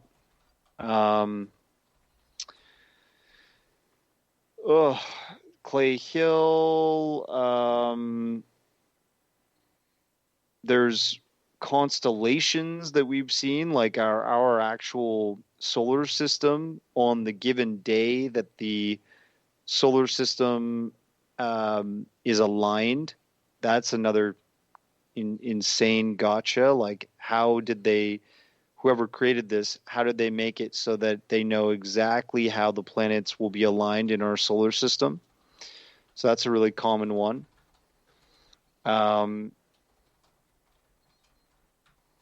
Yeah. Let's see if there's any more we can sneak in here. Greco's wondering, is there one crop circle to rule them all? Probably the Arecibo Reply. Carl Sagan's Arecibo Reply. Bolton, Chilbolton, 2001. Look that one up. That's the one. The Arecibo Reply. I'm looking it up right now because I'm going to see what we're talking about as we get ready to go to break here. Wow. Kind of cool. Yeah. Very kind of cool, actually. Looks like a video game. Yeah. It's a 10-point answer to our original Arecibo message Carl Sagan sent out in 1974. Amazing. Darcy, we got you for another 30 minutes here on Spaced Out Radio. I want you to hold on and get ready, because we're going to continue Crop Circle Talk. Whatever else comes up, see how nuts the chat room can drive me tonight, because they're doing a great job of that as well. Hour 3 of Spaced Out Radio continues right after this.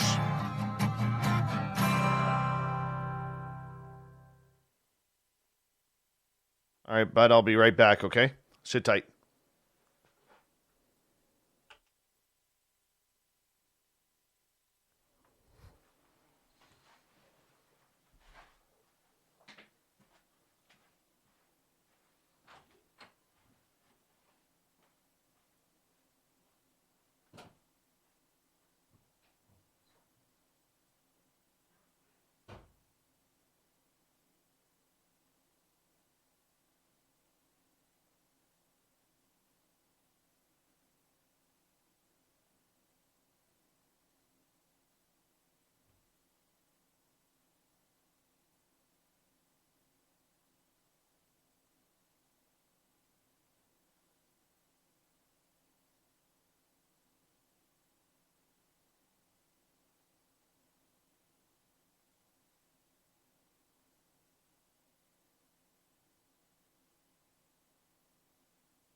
Hey, Darce, I'm back.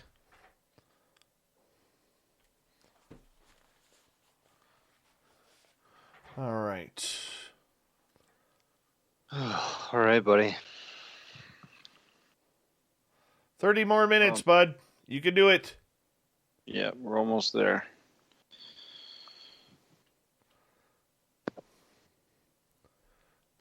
Can do it. All right.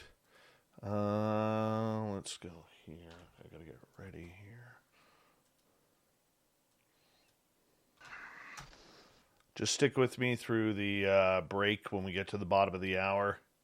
And that way I can say a proper good night to you, dude.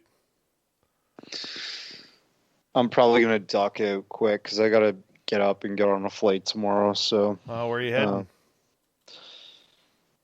To Mexico. Oh, nice. Yeah, buddy. So, don't worry. We'll chat on Facebook or whatever. I'll just... How long are you down in Mexico for? Probably like another year. Oh, wow. Year. Yeah, my wife is from there, so... Yeah. Head down. Yeah. Very Get our nice. stuff done. Yeah. Very nice. Are you going to get Mexican citizenship too? Or do you have to? Well, yeah, I'll try. I'll have to do a little Spanish test and stuff, but that'll take time. It'll take time, brother. Got to learn. All right. Hold on one second here. Thank you, everyone, for the super chats tonight. Rye, Ed, Greg, Rachmaninoff, Greco with a couple, Chad, Bigfoot Rob, Cat Chaser, Sinister Shorts, and the Dirt Road. We really appreciate the love and support you guys give us on a nightly basis. Thank you to our new subscribers and all the veterans listening in. Here we go with hour number 3.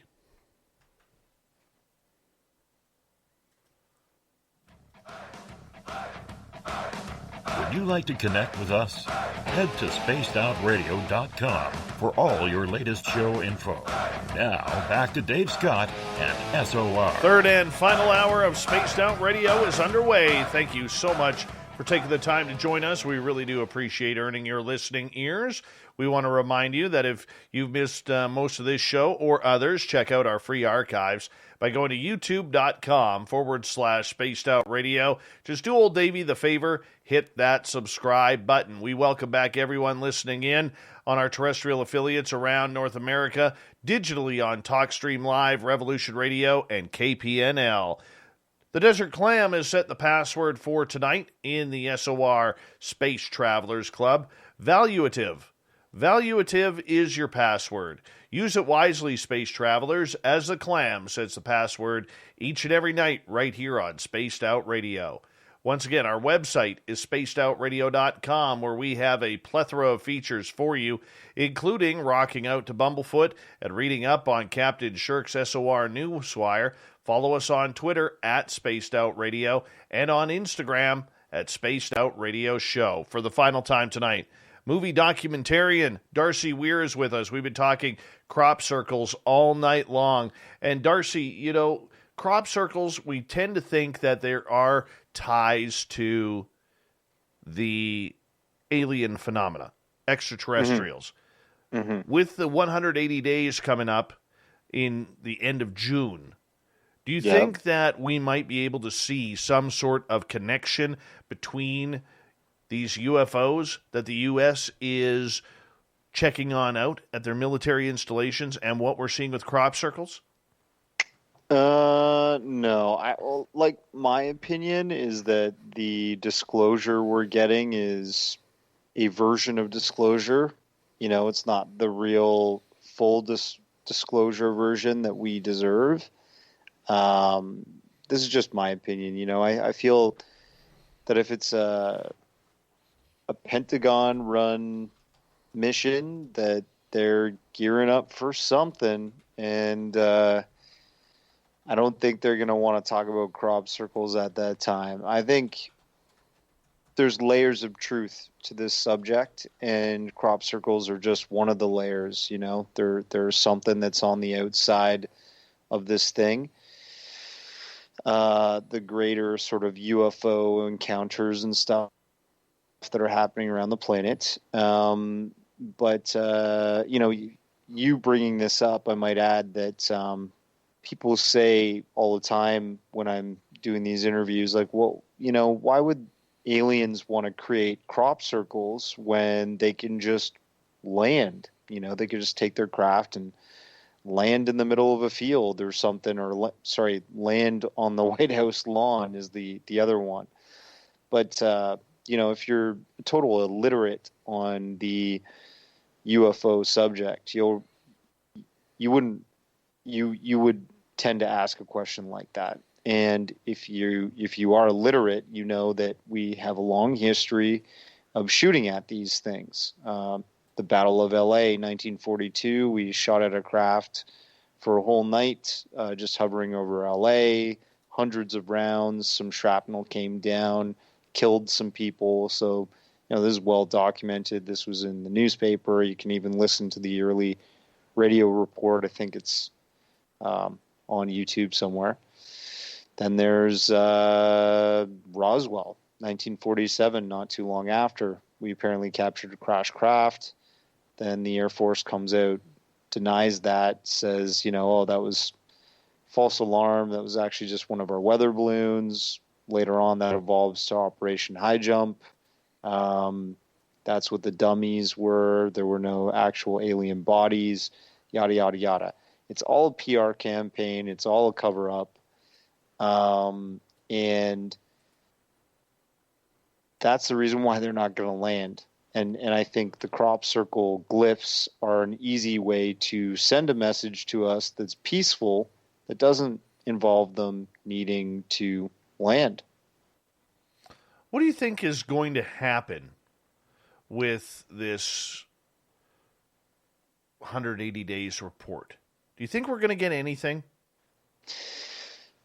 Stephen Bassett, he's featured in this documentary and a couple other ones I've done. He tends to think that there's going to be not citizen hearings. There's going to actually be congressional hearings. So that means, a whole board of congressmen sitting there kind of like in a big jury hall, and military personnel and high-ranking government officials will testify on their experiences of the UFO phenomenon and military involvement, yada, yada, yada. I would love that to happen. I don't know how accurately that will happen. I think what's more likely is that we'll get more documents released before the end of June from different, three-letter acronymed agencies. Like, we already have the CIA release theirs. Be nice if the NSA released theirs. I don't think the NSA has ever released any information. They're kind of like the top of the top. But there's even the space agency like NASA. All of these research agencies need to release what they know. I don't think it's going to be enough. I don't think it's going to be the disclosure that we really want. That's just my skepticism and my theory that, if we haven't had the full truth and the whole truth at this point in our existence on this planet, then why would we get it like everything now? There's a reason why we're being kept in the dark. What do you think that reason is? Oh, just control. I think that's the easiest reason, Control if you control the truth, you control basically our destiny, what we're allowed to do, what we're allowed to know. It's all control. How do you think the media has handled this? I don't think the media handles any of this well. In the crop circle phenomenon, the media has handled it really poorly because they believe that Doug and Dave were responsible for all crop circles. open shut case, right? So I think the media is a joke when it comes to fully representing this, representing the data that's out there in this phenomenon. Everything just goes back to sports and celebrity and, your typical mainstream media type fanfare. But I think what's happening with the Pentagon videos, the gimbal videos, all that type of stuff, there's a motive. There's a reason why that's being released, and we'll find out. There's going to be some aha moments in the coming years, because I don't think if we're going to space, if we're planning to, Tesla's flying, testing out his space rocket to go to Mars right now.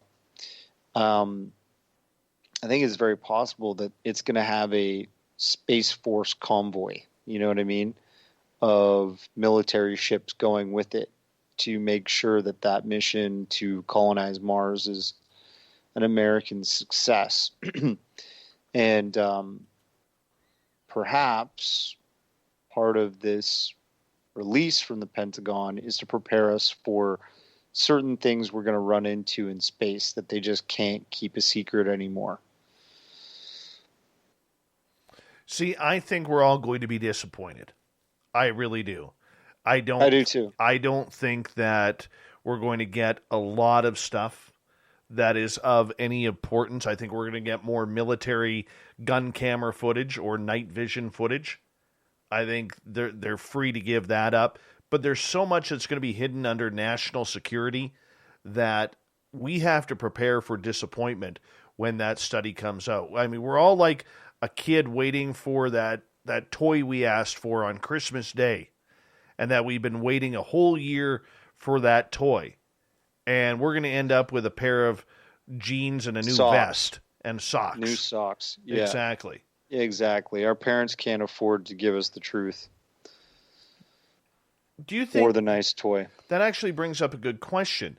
Do you think that we can handle the truth? No. I think they have good reason to think we can't. I think there would be some destabilization and sort of hysteria in the public. I think your listeners, I think a lot of people that are all into these type of subjects are ready for it, but the vast majority of people, no. I mean, even the fact that the Pentagon videos came out and they didn't make a big splash just proves that people don't care. That is very true. If those videos came out in like 1980, 1970, people would be flipping out. But now everybody just cares about celebrity, sports, politics, the pandemic. Very true. Very true. But, I mean, can you blame them? I mean, society's pretty heavy right now that we're looking for anything for distraction. And adding another type of phenomena to this planet in an already stressful lifestyle with money at a concern, taxes going up, the cost of living going up. We could barely afford to do anything. Add all the tensions that are going on politically, racially, everything. I mean, we're just sick and tired of it. We imagine throwing aliens in there now. Oh my God. Yeah, it's a weird time. It's definitely a weird time. It's such an unstable time, and maybe that's the reason why aliens are coming out now. I don't know. I want to ask you this, because this is something I asked our audience for the last couple of weeks, and I've asked a number of guests this is now. Why now? What is your opinion of why now? We have had over 70 years of people in the military and the governments, making fun of this topic. Yeah. And really ignoring it, really playing it down that people aren't having experiences, whether it's swamp gas or Fife Symington, the former governor of Arizona, walking out a fake alien in handcuffs, during the day after the Phoenix lights. We have a lot of that going on, man. And there's no reason, in my opinion, for all of this to come out. I do not give one iota of credence to the Stars Academy and Tom DeLonge. I don't think that they would have that much pull on bringing this subject forward. Chris Mellon and Lou Elizondo, for the great job that they have done over time, I don't think they have enough pull to make this actually happen as a subject. So my question to you is, in your opinion, why now?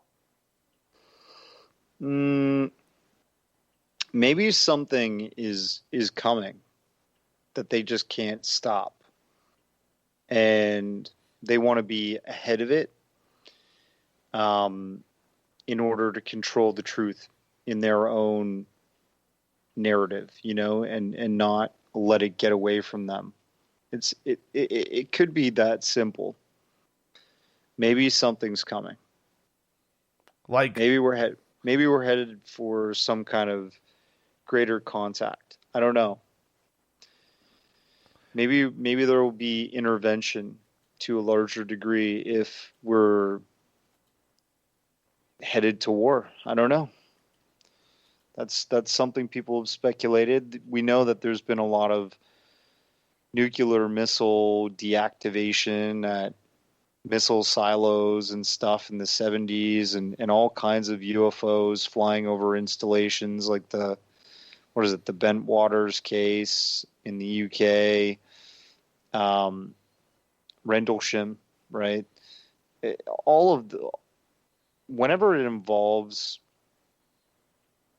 Dr. Jacobs, I think he said that he was involved in a UFO that shot at a dummy warhead and then flew out of the shot back in the 60s.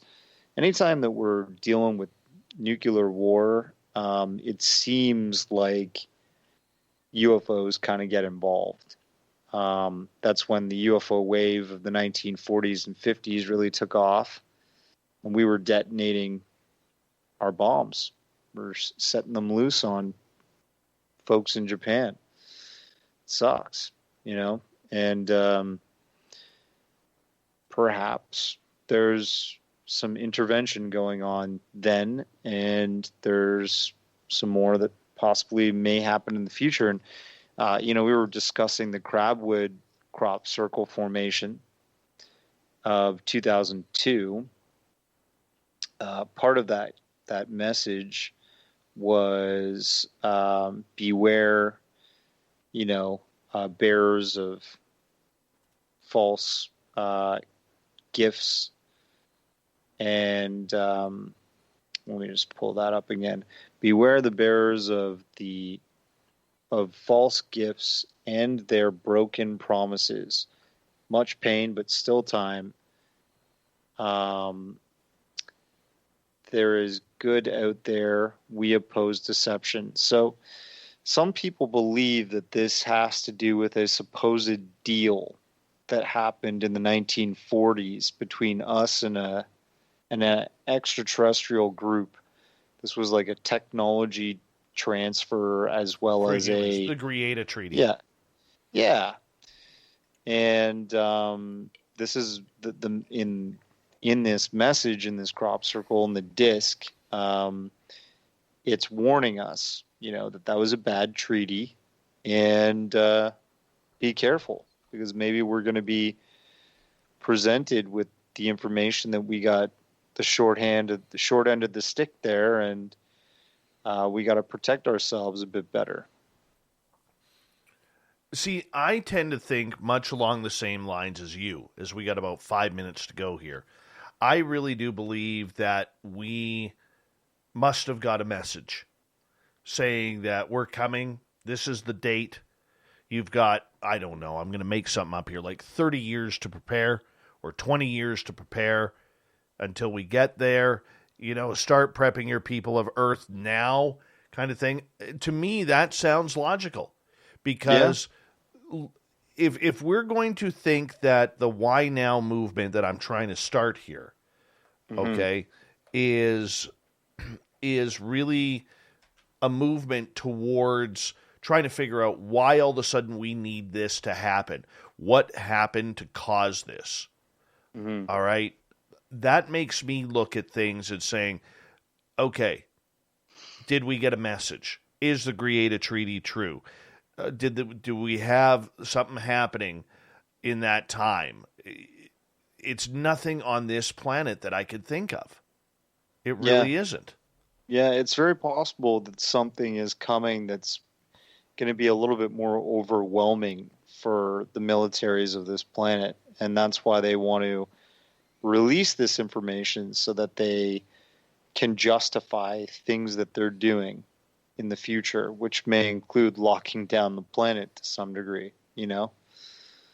Oh, it very well could.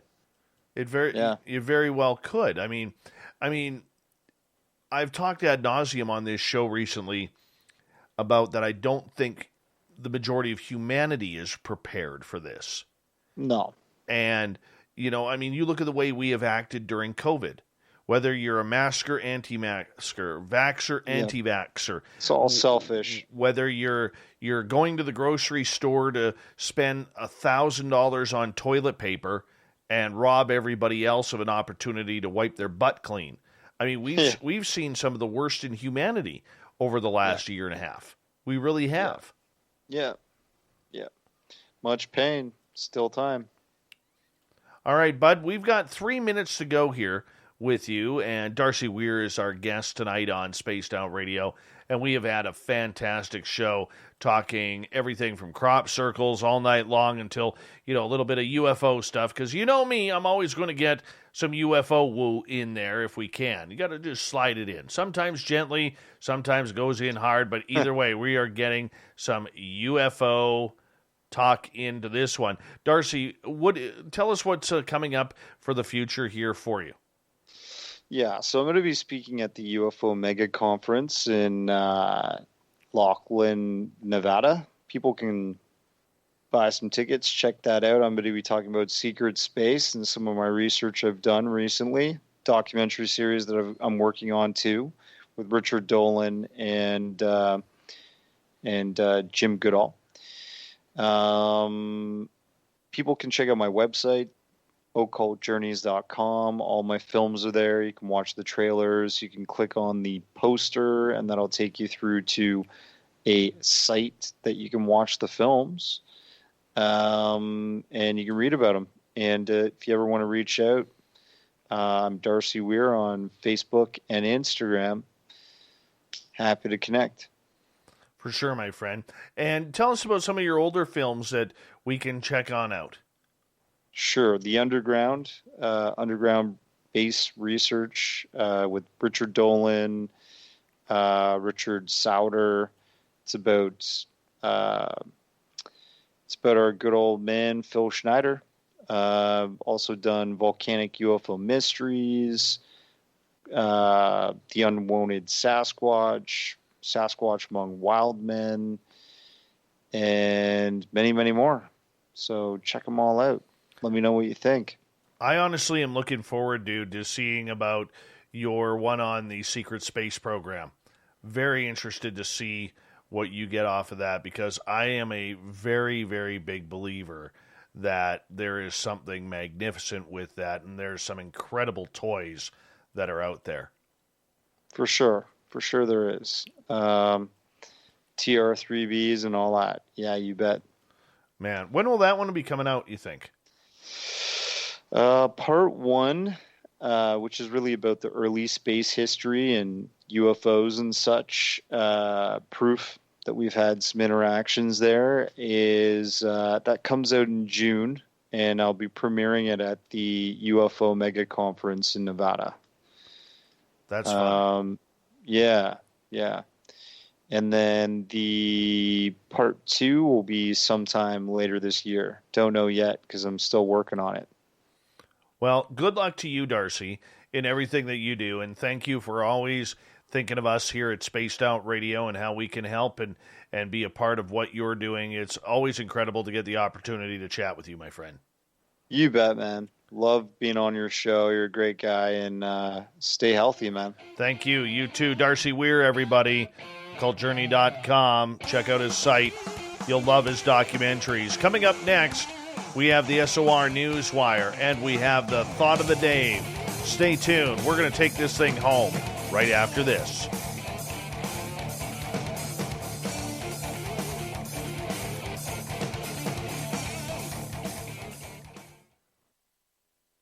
Hey, brother, I'm passing out. Yeah, dude. Good job tonight, eh?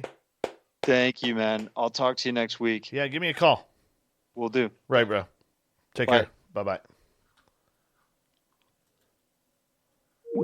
All right. We're done. We're done. We're done. We're done. We're done. We're done. We're done.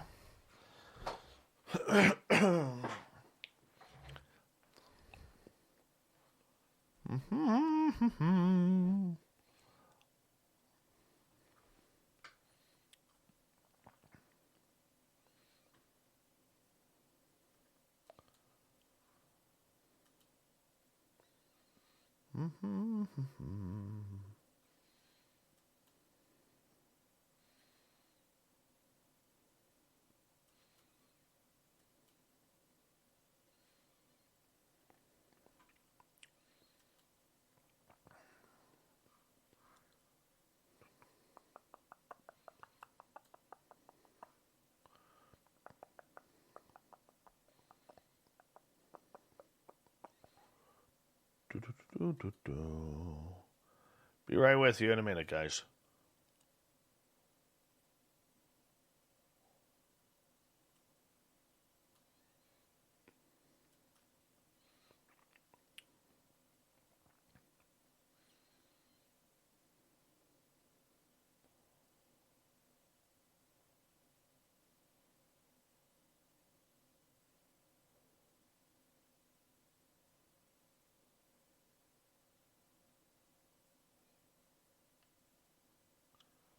Close that off.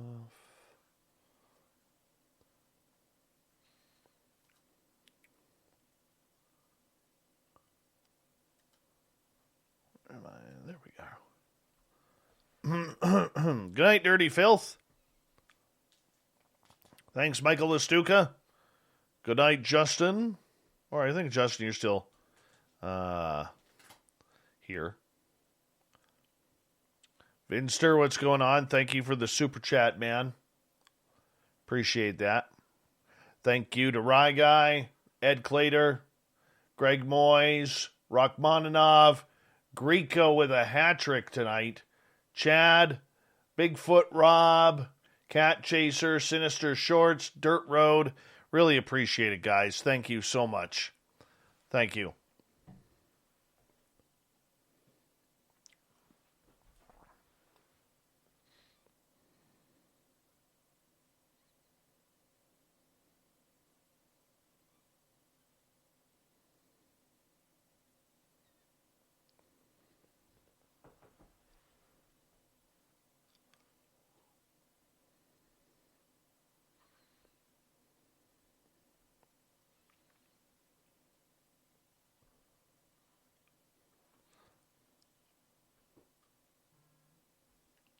The gnome artist is, God, now I forget. The Michael Leger. The Michael Leger.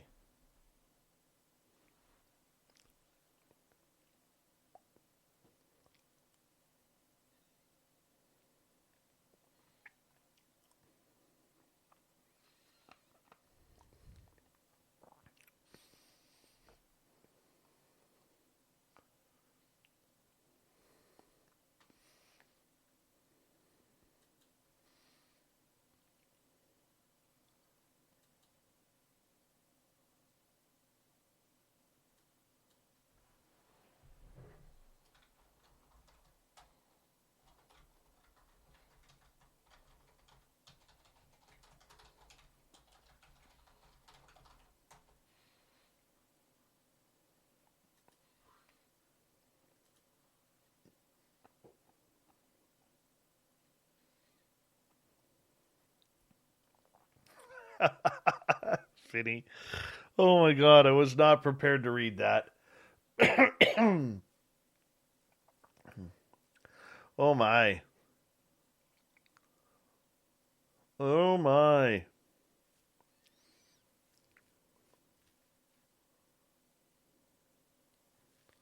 Not prepared to read that.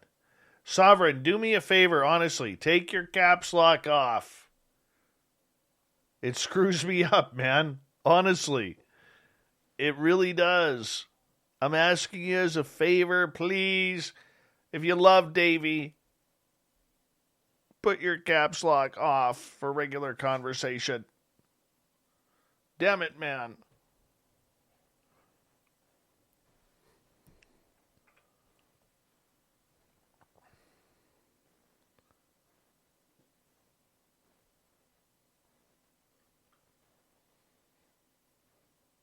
Here we go.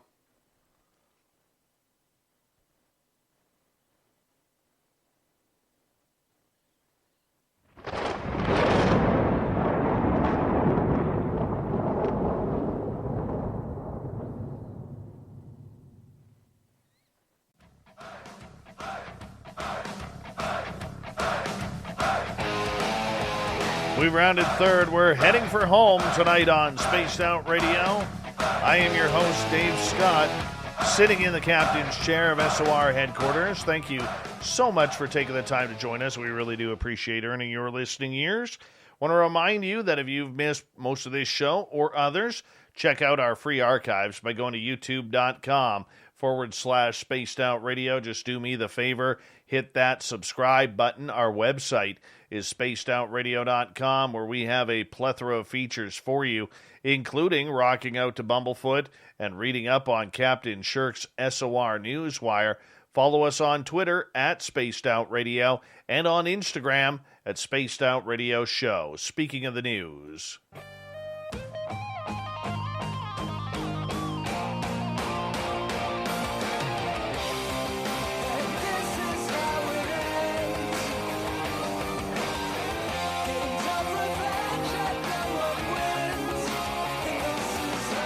The news is always changing, which is why we bring you the SOR Newswire at the back end of every show, where we get to the weird, the strange, the wacky, sometimes the very humble. Jonathan Frostick may not be a name that you know or will ever know. However, he is a program manager at an investment bank. And currently he is still in hospital when he wrote a LinkedIn post vowing to step away from work and spend more time with his family. And thousands have responded. So as he sat at his computer recent Sunday afternoon, preparing for the work week ahead, Jonathan, a program director in an investment bank in London, said he could not breathe. His chest tightened. His ears started to pop. He was having a heart attack. His first thoughts were, how would this disrupt his work life? I needed to meet with my manager tomorrow, Frostick said, who works for HSBC. This isn't convenient. You know? Yeah, it's never convenient when you have a heart attack. Later, as he was rushed to hospital and then on his hospital bed, Frostick began to examine his life. And he wrote, beneath a photo of himself in his hospital bed, he posted new vows for his life going forward. I'm not spending all day on Zoom anymore. I'm restructuring my approach to work. He would no longer put up with workplace drama. Life is too short, he wrote. Lastly, I want to spend more time with my family. Since he described his epiphany a week ago, his post has been liked over 200,000 times. It's been received by more than 10,000 comments of people telling him that they've also stepped back from work and take stock of the way they have been living their lives. The post resonated at the time when weary people across the world are experiencing ennui, dread, and more work-related stress during the pandemic. Even those who have been lucky enough to keep their jobs have questioned their purpose in life as they spend long hours on Zoom calls and answering emails into the night. At the same time, employees who have managed to strike a better balance between their jobs and their personal lives during the pandemic are now reckoning with a return to the office, causing them to reevaluate how much time they actually want to dedicate to work. I know countless people in the last few years who have suffered life-threatening illnesses just simply because there is no downtime always on call, a management consultant from Alberta here in Canada said, and he wrote it on Frostic's post. It's absolutely detrimental to our health, but we're built on the existence that we've always had to keep pushing. Another person described how she had become so burnt out at work that she was admitted to a psychiatric hospital. I relate, bro, said one other person from Nigeria, an entrepreneur. Spartan life. Bro, welcome to the real life. Now you'll truly live. So this guy, hopefully he follows through on his goals. He's going to survive from the heart attack, and maybe now he can enjoy some life like we all should. Climate activists dissatisfied with President Biden's climate plan are not so subtly expressing their displeasure as they are literally calling bull crap while dumping cow poop in front of the White House. The demonstration was being conducted by Extinction Rebellion, an organization that pushes for nonviolent direct action and civil disobedience to pressure government to act justly when it comes to climate and the environment. Net zero by 2030 and not in my term of office scams are a little too far late. All right? Extinction Rebellion spokesperson Riley Polka, big Bobby Vinton fan, said in a statement, Biden is punting the crisis to future generations with targets that can rely on unproven technologies sucking carbon out of the atmosphere. This is a massive gamble to take when the well-being of the human species and the richness of life on Earth is at stake. If he cared, he'd hit set targets that expire while he's in office. We can't keep waiting. We need change now.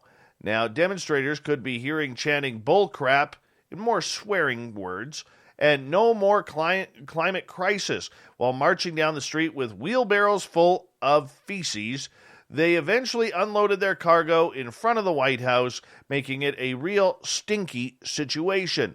The demonstration took place as Biden held a virtual climate summit where he and Vice President Kamala Harris hosted world leaders, including Russian President Vladimir Putin and Chinese President Xi Jinping.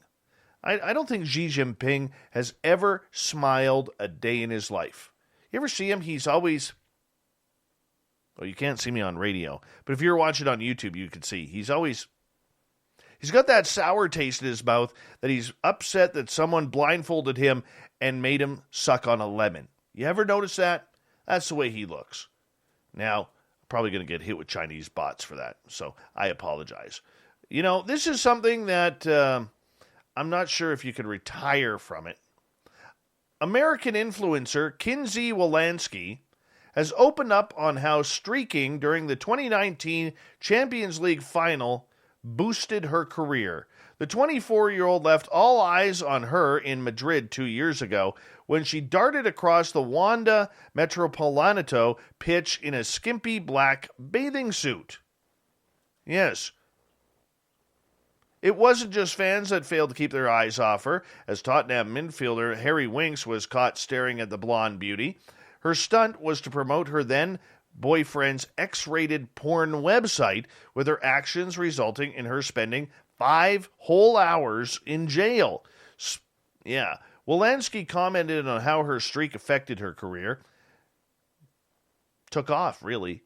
Lucky girl. Shortly after the incident, the California native gained over 2 million Instagram followers, and she has remarked how she has had the chance to connect with people all over the world, all because she wore a thong bathing suit running onto a soccer field. She said, I definitely wasn't prepared for what was to follow that game, but going into it, I was excited to push things to the limit and see where it would go, as I love living life to the fullest. I'm very thankful for that experience as it grew my platform that I now have to share and connect with a wider audience across the world. Think she's into popularity? I have no idea. No idea. You ruined a soccer match. If it wasn't bad enough that these people paid good money to be at a soccer match, you ruined it. God, I hate the streakers. Horrible. Horrible. Baseball, football, the odd time in hockey. It's terrible. Streaking's horrible. Or all those idiots who try and parachute into boxing matches at Caesar's Palace. Moronic. Terrible. And now she's benefiting off of it. It's kind of like that Cash Me Outside girl. You know, remember her when she was like 14 years old? And now she, like within a couple weeks, she had an album and it was like worth like $6 million. Brutal. Brutal. A lot hotter women out there too. Just saying. Parking feuds tend to ignite a certain unique kind of anger between neighbors, usually a slow-burning dispute that tend to result in out-and-out pettiness. After one guy got gradually more and more peeved off at the parking of another, a passive-aggressive note was found on his website, complete with a good old-fashioned threat to get the council involved. Boy, the bad parker must have been shaking. But as is the way with neighborhood quarrels, it wasn't taken lying down, with the recipient of the note leaving a brutal response. Posting the cringeworthy encounter on Reddit, the gentleman wrote, "Found an angry note on my car today." I replied. The original note was posted next to his letter, which was placed in the car. The angry note read, "This is a public car park. You have taken parking spaces for 2 weeks. This is not fair on residents whom rely on this car park. The council have been informed." And the reply was incredible. The gentleman said, "To the writer of this note, firstly, I would like to thank you for your vigor, which you are defending residents' right to park in this public car park. I have not taken parking spaces for 2 weeks, as you claim, but actually 2 years with this vehicle, and 6 years if you are including my previous vehicle." He went on to say, "I agree that it is annoying when there aren't any spaces left in this park. However, that is the nature of a public car park, and it's something we all have to live with. For at least 3 nights last week, I had to park on the road. While I appreciate your opinion, I will be continuing to use this car park where spaces permit for the foreseeable future. I would have thought that my house being 200 feet away from this car park qualified me as a resident. If you'd like to discuss this in more detail, I would like to welcome the opportunity to hear what the council's response was to being informed that a car has parked in a public car park. You can't beat a faux formal response to really put a busybody in their place." Literally hundreds of people replied to the post with similar anecdotes. One person said, "Reminds me of the time someone left a note on my flatmate's car, adamant that the parking was residents only and that he should use the public car park 2 streets down. Except the car park 2 streets down is actually private. It's not residents only parking, and well, even if it was, he bloody lived here for like 3 years at this point with the same car." Shaking fists in anger. Oh, yes. Scary situation here. Rescuers are scouring the Bali Sea for a stricken Indonesian submarine with 53 sailors aboard and are hoping the crew could still be alive. But as the hours since the vessel's disappearance tick by, the chances of survival grow increasingly slim. The Indonesian Navy Chief of Staff Admiral Yudo Margono said to reporters that a search of the vicinity where the diesel-powered KRI Nagala 402 is believed to have gone down about 60 miles northwest of the resort island of Bali had located an object with a high magnetic force floating at a depth of 50 to 100 meters. And we hope it is the KRI Nangala, he said. But the Navy has said previously that it believes the submarine may have sunk in a particularly deep spot in the otherwise relatively shallow sea, about 600 to 700 meters or 2,300 feet down, much deeper than the boat's maximum operating depth and likely below its crush depth. Even in the best-case scenario, the Navy Chief of Staff emphasized that with oxygen expected to run out early Saturday, a quick rescue would be critical. Hopefully we can rescue them before the oxygen has run out. Oh, that is just so scary, isn't it? Could you imagine? Oh, I could never imagine that. That's one of the reasons why I could never join the Navy. Never. God bless you for going on them big ships, but you know what? They sink. Submarines can sink too. I read the Hunt for Red October. I know how this stealth stuff works. The book was much better than the movie, by the way. Thank you, Tom Clancy.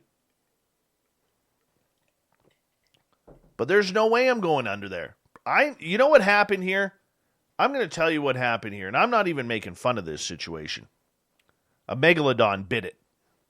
That's my theory. Megalodon bit it, thinking it's a food source. Thing sinks, and that's where we're in this situation.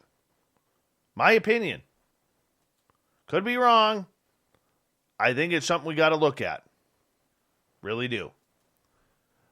A Ukrainian airline, go Ukraine, is commemorating the 35th anniversary of the Chernobyl nuclear power plant disaster by offering an aerial tour of the flight and the site through flight.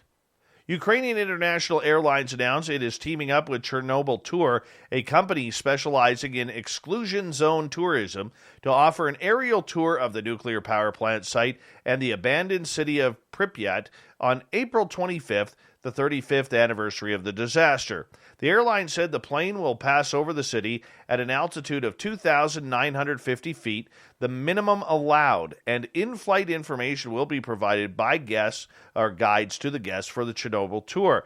Tickets for the 197-passenger jet flight will begin and end at Kiev's Boryspil Airport. They are on sale for $106. I would totally do that tour. How creepy would that be?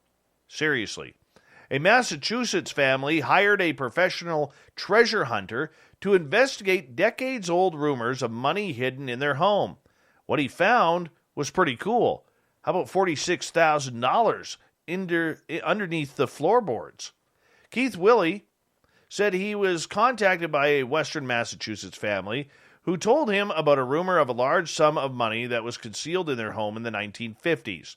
The family said that they had hired carpenters to look inside walls and underneath the floors in the past, but no trace of the rumored cash was discovered.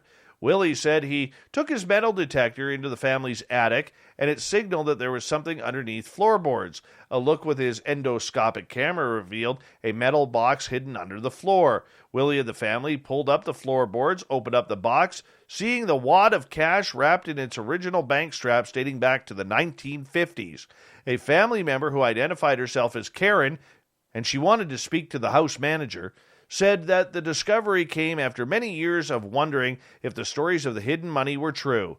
"I'm just glad we found out," Karen said, and she wants to talk to the manager about it once again. "I still find that funny. I do. I know you don't. I do. That's okay. I'm behind the microphone." She said the family has not yet decided what to do with the discovered cash. Karen will have a complaint if they spend it in the wrong place. A turtle crashed through the window of a car on a Florida highway. How does this happen? Flying turtles in Florida now? It struck a 71-year-old woman in the head, but both the woman and the reptile are expected to be A-OK. The Port Orange Police Department said a woman called 911 to report that she had been driving on the interstate when an object crashed through her windshield and struck her passenger, her 71-year-old mom. Yeah. A driver who stopped to help during the call identified the object that came through the glass as a flying turtle. Who the hell flies a turtle? How does a turtle use its... It doesn't have wings. It's not aerodynamic. How is this thing flying through the window? Who threw a turtle from their moving vehicle? Who does that? Oh, okay. Hold on. Officer Andre Fleming, police spokesperson, said firefighters discovered the turtle was alive and apparently free of serious injuries, only scratch marks to its shell, so they released the turtle into the nearby woods. Still doesn't mean how that turtle... This is a mystery. How does this happen? How does this happen? How does a turtle go flying into a windshield? Only in Florida. Thought of the Dave happens every night at this time, where we ask a question on our Facebook and Twitter pages, then read your responses on the air because we love the audience participation around here. Today's Thought of the Dave is as follows. What's your thoughts on what's creating crop circles? Rex. Definitely two old guys with a rake and a rope going out in the middle of the dark night between changing their adult diapers. Okay. Nick, all the crop circle designs as well as glyphs that were taken from the Rendlesham Forest incident and others need to be programmed into one of these laser systems, taken out to the desert at night, and start flashing that information. That's actually a good idea. Really good idea. Greg, I think they are messages getting sent from the future through gravity, like the movie Interstellar, except instead of the dust in Murphy's room, it's corn in a field. Captain Gnosis, messages through high frequency conveying particle physics, mechanical blueprints, and astronomical positioning, marking time. Also some people, but you can test the bends of the crop stems and take EMF readings and soil samples to find out for sure. Wu-Tang, I think it's a type of energy they emit from their craft, and it's their honest attempt at communicating with common folk like farmers and blue-collar workers by putting it in the fields, some near Stonehenge, which is very interesting. Wiggy, depends, some are fake, some I believe are created by something else. I will never forget seeing Simeon Hine replicating them with sound frequency. Also, the ones that are real have different signatures that the fake ones don't. Tinfoil hat guy, people, I haven't seen any evidence to show otherwise. So you haven't looked then. John believes they're frequencies. Carl, in my opinion, some are created by non-human intelligences by use of a burst of energy terminated at a precise elevation or point.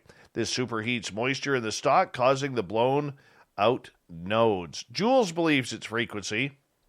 And let's move on to Facebook here. And Adriano, Dave Scott trying to call in more buddies. Thanks, buddy. Appreciate that. You're next. Ray, farmers with a great sense of geometry. Paul, majority are human. Sylvia, those little orbs, don't think humans are doing it.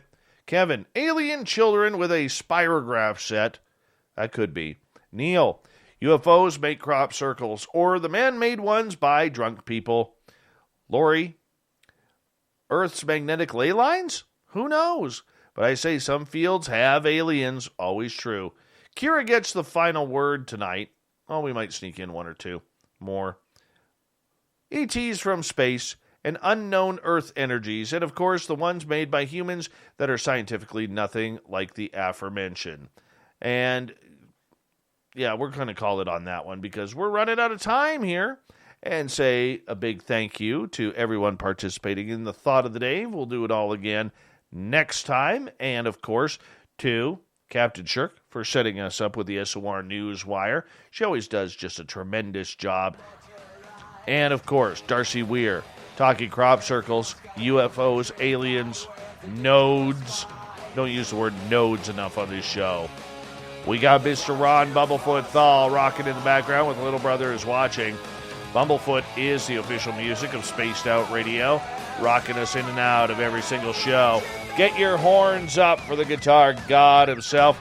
Special thanks to everybody listening in at home, at work, in your cars, wherever you may be. Thank you to everyone in our chat rooms tonight on YouTube, LGAB, Revolution Radio, Spreaker, the Space Travelers Club at our website, and Derek and the Starkettes singing away at hashtag Spaced Out Radio on Twitter.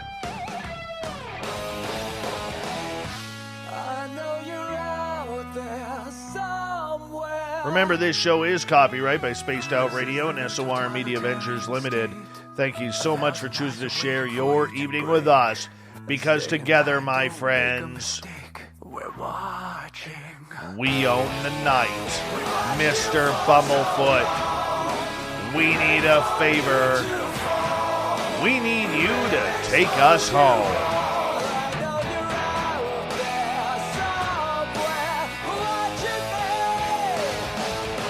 Yes, the Woo train has docked for the night, but soon, my friends, we shall ride again. Your seats are always available. Your tickets never expire. And if you want to bring a friend, we've got room for them too. Good night.